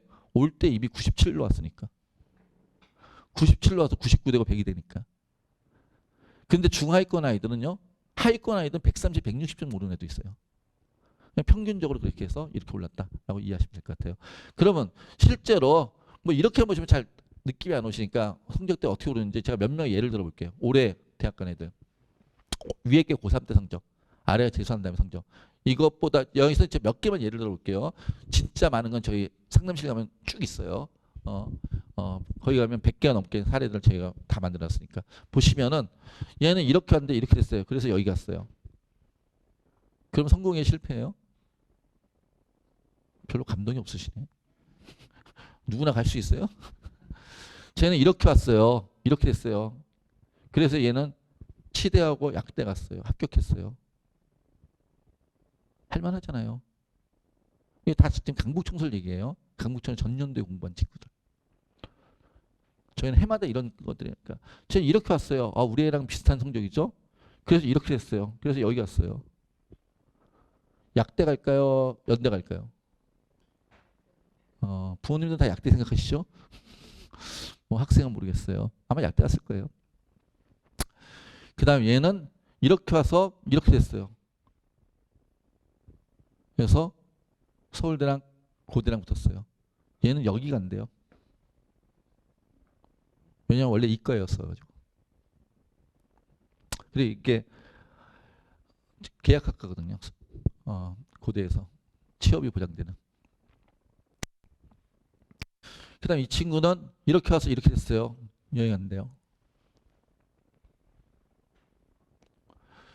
저 친구는 어때요?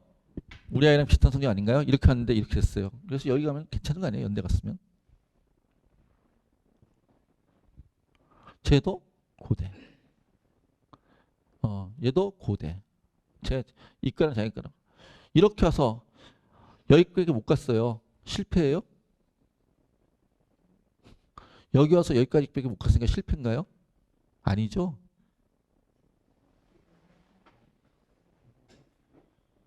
아, 서울대 연구대 더 많아요. 의대 약대 더 많고. 근데 그 사례만 다 보여주시면 또 감흥이 없는 분들이 있잖아요. 남의 얘기 같은 분들이 있어가지고 지금 밑에 또 보여드리는 거예요. 얘는 어때요?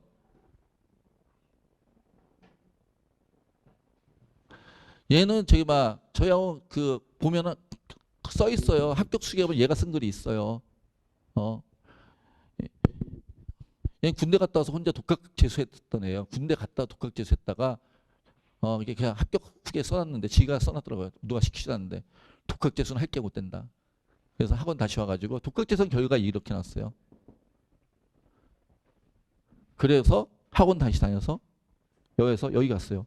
그럼 실패해요? 여기까지 못 갔으니까?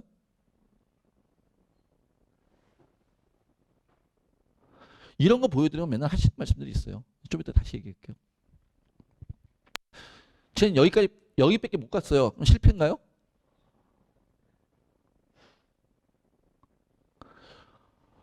결론이 어떤 부모님한테는 여기 가려면 못해 재수해 이러신 부모님도 분명히 여기 계세요. 근데 이 친구한테는 엄청난 성과죠. 그러지 않나요? 그러니까 제가 이런 거 보여드리는 이유는 저희 학원은 강남에 있는 뭐 대치동에 있는 모 학원은 그냥 잘하는 아이들만 모여가지고 잘하는 성과만 나올지 모르겠어요. 이미 잘했던 애들이 가서. 근데 저희는 지역에 있는 학원이잖아요. 그러니까 상위권부터 하위권까지 다 있다고요. 무슨 얘기인지 이해되세요? 상위권은 상위권으로서 의대나 약대나 아니면은 치대나 서울대 가는 게 걔네들의 목표겠죠. 걔네들 저희는 보낸다고요. 아까 보내는 거 보신 것처럼. 근데 중하위권 아이들은 와서 저 인서울만 했으면 좋겠어요. 이런 친구들도 엄청 있거든요. 그런 친구들은 이것도 아주 소중한 꿈이잖아요. 그래서 아까 콘텐츠 양이 저희가 엄청 많은 거예요. 다른 대치동에 있는 학원들보다. 콘텐츠가 저희 더 많아요. 왜? 거기는 상위권 콘텐츠만 갖다 놓으면 상관이 없으니까. 우리는 상중 하 콘텐츠 다 있어야 되니까. 그래서 성적대별로 주겠다고 얘기를 하는 거예요. 모든 걸 맞춰줄 수 있는 학원이니까. 그런 것들을 엄청 많이 준비하는 학원이니까요.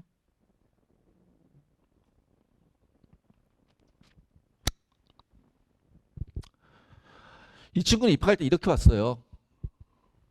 성적이 이래요. 기억하세요? 그런데 아까 뭐라 했죠? 저희 매 시즌마다 뭐 한다고요? 시간표가 변경되면서 시즌별로 학습이 바뀐다 그랬죠. 반복한다 그랬죠. 처음 들어오면 진단평가를 봐서 국어, 수학, 영어, 탐구 이렇게 그 학생이 어떤 특징을 갖고 있는지 저희가 물론 더 자세하게 써 있는데 여기다가는 좀 간략하게만 정리했어요. 파악하고 국어는 이런 이유로 이런 수업을 듣자. 수학은 이런 이유로 이런 수업을 듣자고 담임선생님과 의논하면서 시간표를 짠다고요. 그래서 한 시즌이 지나면은 이제 이 학원에서 축적돼 있잖아요. 한 시즌에 첫 번째 축적돼서 모의고사 성적도 변화할 거고 그 다음에 이 학생이 여기서 공부한 데이터도 우리가 축적되고 아까 했던 MNC도 저희가 보고 그러면서 이 학생에 맞춰 두 번째 시즌 시간표를 또 변경해주고 세 번째 시즌의 시간표 또 변경해주고 매 시즌에 최적화해가지고 이해되시나요? 네 번째 시즌의 시간표 또 변경해주고 매 시즌에 최적화해서 아까 입학할 때 성적 기억하시죠? 그래서 이 친구는 이런 성적을 받고 여기를 합격했어요. 이 친구가 쓴 글을 읽어볼게요. 수강후기 우리 홈페이지 있습니다. 보시면. 노란 것만 이렇게 인서울은커녕 지방국립대도 못 가는 성적이었던 입학할 때 성적 아까 기억하시죠? 인서울은커녕 지방국립대도 못 가는 성적이었던 제가 수능에서 인생 최고의 점수를 받고 좋은 학교에 가게 되는 것처럼 여러분도 할 수 있습니다. 지금 잘못한다고 안 될 거라 자책하기보다는 나는 항상 성장하고 있고 어제보다 나아지고 있다. 끊임없이 생각하세요. 긍정적인 생각은 성적이 얘도 반드시 영향을 미칩니다. 그리고 성적은 한 번에 눈에 띄게 오르지 않습니다. 성적이 오르지 않는다고 학원 옮기거나 쉽게 좌절하지 마세요. 뭐든 꾸준히 하면 좋은 결과가 있을 겁니다. 저희 학원 보내시고 싶으면 애들한테 합격 후기 한번 쭉 읽어보라 그러세요. 진짜 도움되는 글들 많이 있어요. 그럼 이런 거 보여드리면 부모님들 무슨 말씀하시냐 아세요? 쟤는 특별한 애잖아요. 우리 애는. 오사이 사사가 서울대 갔는데 쟤는 특별한 애잖아. 아까 3, 4, 5 뭐 3, 5, 4인가요? 3, 5, 4, 6, 5 이 친구가 서울대 걔는 특별한 애잖아요. 왜 걔만 특별하죠? 내 아이는 왜 특별하지 않죠? 누가 특별할지 어떻게 알아요? 내 옆에 있는 우리 집 아들도 딸도 특별할 수 있죠. 여기 계신 학생 여러분들도 학생분들 계신데 학생 여러분 특별할 수 있죠. 저게 남의 얘기가 아니라. 저희는 모든 학생이 특별하다고 생각 가르치는 거예요. 그리고 해마다 저는 특별한 케이스가 나와요. 우리 애도 특별할 수 있는 거고요. 제가 솔직히 말씀드리면 저희 학원이 대한민국에서 가장 성적 좋은 애들이 다니는 학원은 아니에요. 그런데 저는 이건 자신 있게 말씀드릴게요. 대한민국에 가장 성적을 많이 올리는 학원은 저희 학원이에요.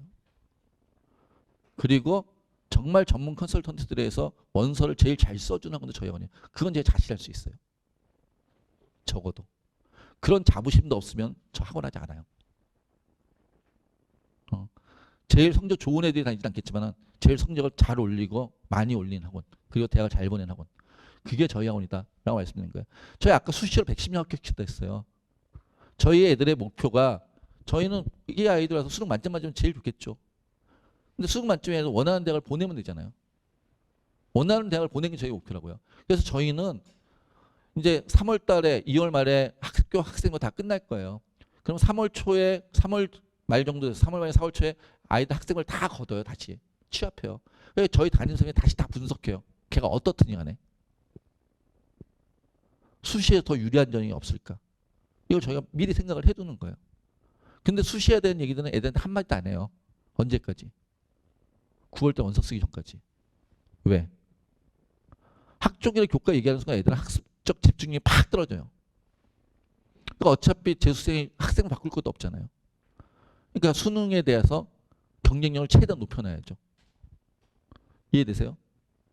그런 것들 다 생각하면서, 그러면서 우리가 다 준비하면서 그런 학원이라는 말씀을 드립니다.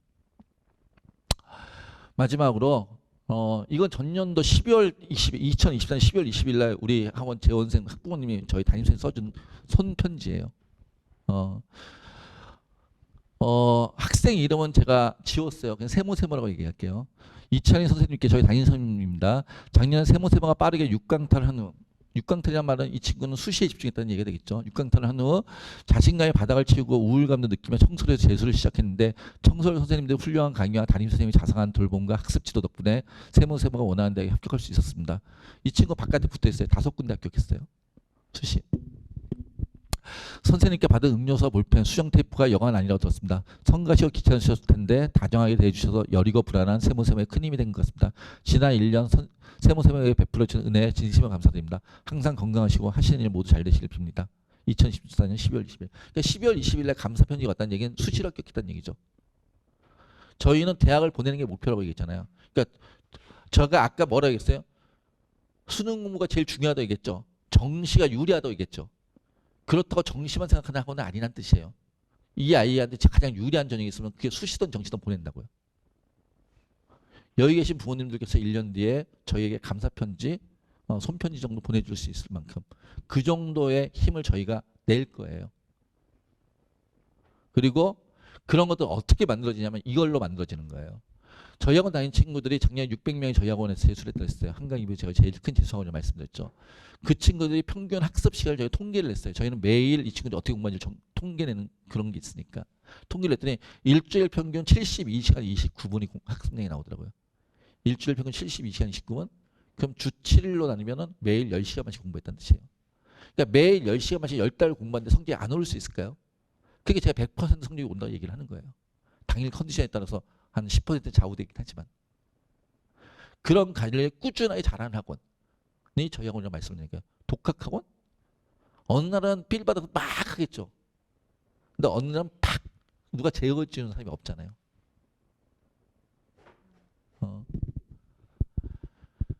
주간 학습량 평균 72시간 29분. 근데 학습이에요. 학습이라는 건 배우고 익히는 거죠. 배우라게 익힐습이니까. 익히기만 한다고 성적이 오르잖아요. 배우기도 하고 익히기도 해야죠. 전년도에 저희 학원 아이들의 학습량, 학은 몇 시간이었냐. 현장 강의 26시간 22분, 온라인 강의 4시간 49분에서 합해서 31시간 정도.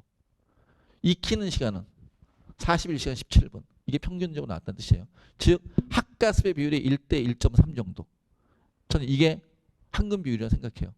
원래 황금 비율의 뜻은 그게 아니지만은 하여튼 황금비라고 생각하고 학습해서 이 정도 배우고 익히면서 모르는 것도 선생님들 물어보고 상담하고 관리받으면서 1년을 공부하면 저렇게 성적이 오른다 라고 말씀을 드리는 거고 그걸 제일 잘하는 학원이 저희 학원이다 라고 말씀을 드립니다.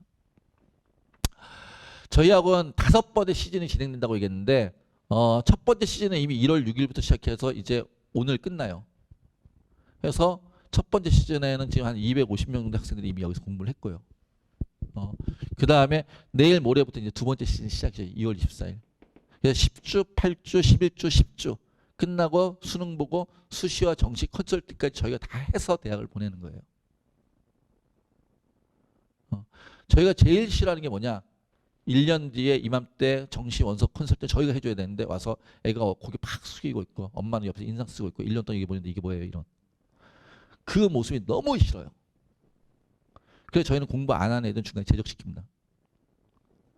작년에도 10명을 제적시켰어요. 저희는 나이 20살짜리한테 공부해라 이런 학원 아니에요. 공부할 의지만 가지고 오세요. 그럼 무엇을 할지 어떤 거 할지는 저희가 다 알려드릴게요.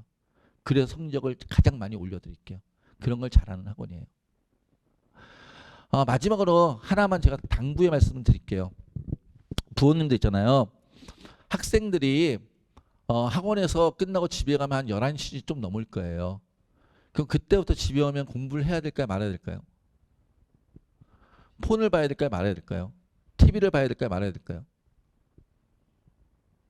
어떻게 하는 게 좋을까요? 학생이 하고 싶은 대로 하게 냅두세요. 관여하지 마세요. 학생들도 사람이에요. 집에 와서 재수생이 저거 하는 짓 보니까 재수한다는 놈이 집에 와서 맨날 폰질이나 해대고 TV나 보고 저거 제대로 할까? 그런 말씀 마세요.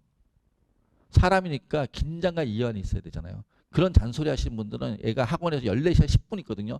14시간 10분 동안 공부 안 한다고 생각하시는 분들이에요. 당연히 공부, 긴장하고 이완하는데 이완을 학원에서 할 수는 없잖아요. 그러지 않나요? 이완은 어디서 해야 돼요? 집에서 해야죠. 학원은 긴장된 공간이죠. 그러니까 학원에서 공부했다 믿으셔야 돼요. 그럼 집에서는 쉬어야죠. 그럼 집에 와서 폰 1시간 정도 할 수 있죠. 볼 수 있죠. TV 1시간 정도 볼 수 있죠. 부모님들 밖에 나가서 일하시고 오면 집에 와서 그런 거 안 보세요? 부모님들 보면서 왜 애는 못해? 1시간 정도 쉴 수 있는 공간을 줘야죠. 숨을 쉬게 해줘야지. 무슨 얘기인지 이해되세요?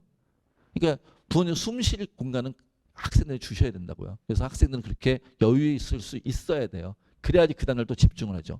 단, 이건 학생들한테 한 얘기예요. 자, 내가 원장이 이런 얘기 했다고 집에서 마음대로 폰 보고 TV 보면서 새벽 2시까지 잠을 안 자. 그럼 돼요, 안 돼요?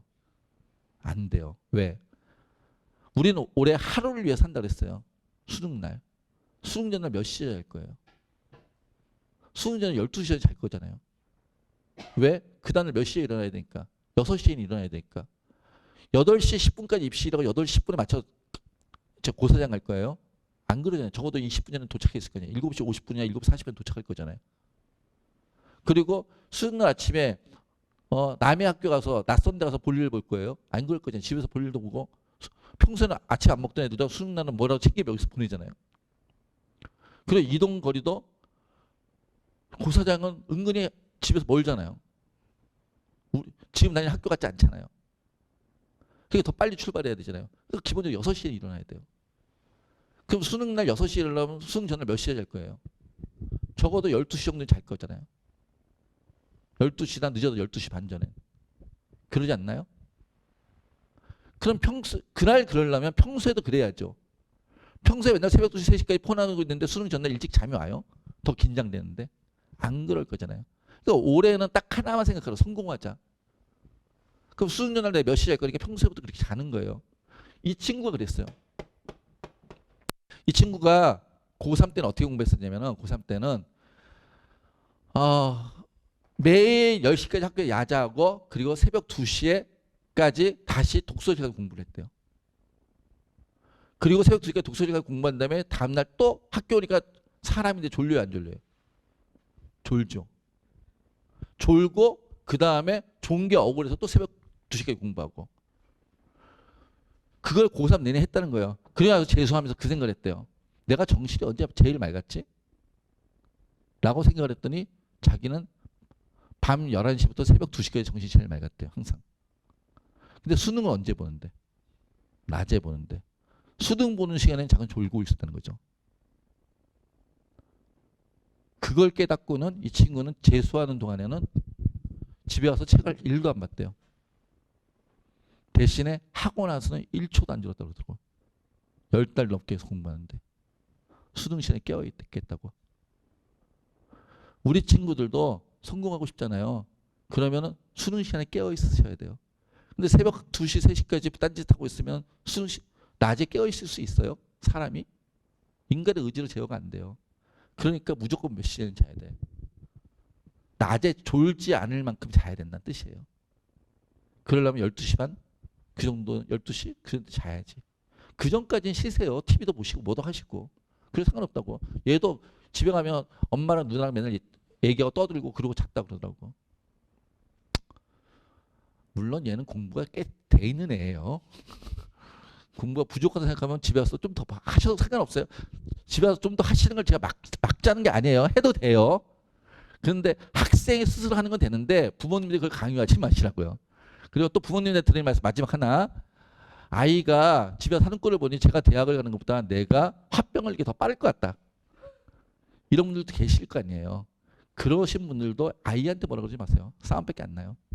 그러신 분들은 저희 선생님한테 연락 주세요. 담임들한테. 그럼 저희 담임들이 얘기할 거예요. 똑같은 얘기를 하는데 저희 담임들이 얘기하면 전문가의 조언이에요. 근데 엄마 아빠 얘기하면 다 잔소리예요.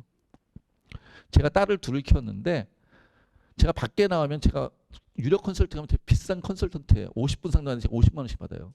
1분에 만 원씩 받는 그런 컨설턴트인데 똑같은 얘기를 밖에서 돈 받으면서 하잖아요. 정말 진지하게 얘기를 잘 들어줘요. 애들도 막 변화되는 표정이 보여요. 저희 집에 와서 똑같은 얘기를 하잖아요. 말 꺼내는 순간 문 닫고 들어가요. 그거는 유사일에 유사일에 망고불변의 진리예요. 아빠 엄마가 얘기하는 건 다 잔소리. 그러니까 똑같은 얘기라도 그냥 저희 담임들한테 너무 답답하시면 전화를 주세요. 근데 저희 담임쌤들이 한 가지만 저한테 원장님 이런 얘기 하셔도 되는데 제발 밤에 12시에 화났다고 그 시간에 전화만 좀 안 하게 해주세요. 가끔 그런 분들이 계신가 봐요. 전화하시더라도 다음날 낮에 해주세요. 그건 좀 부탁드릴게요. 분을 못 참고 그 시간에 전화 주지 마시고. 자, 저희 담임도 사생활이 있으니까 하여튼 그건 좀 양해해 주시고요. 예, 이렇습니다. 마지막으로 저희 2월 24일 개강하고요. 2월 14일 개강하니까 시간이 사실은 이제 얼마 안 남았습니다. 한 36시간밖에 안 남았습니다. 그러니까 아까 저희는 등록과 진단평가를 봐야 된다고 했잖아요. 그래서 저희 학원에 보내실 거거나 아니면 저희 학원 다니실 거면 오늘 내일 중에 그런 것도 진행돼야 되니까 설명회 마치시고 나가셔가지고 뭐 등록을 하시면 제일 좋고요. 혹여나 또 더 궁금한 내용이 있으면 바로 질문 주시면 저희가 앞에서 답변 드리거나 상담 개별적으로 해드리도록 하겠습니다. 자, 긴 시간 동안 수고 많으셨습니다. 감사합니다.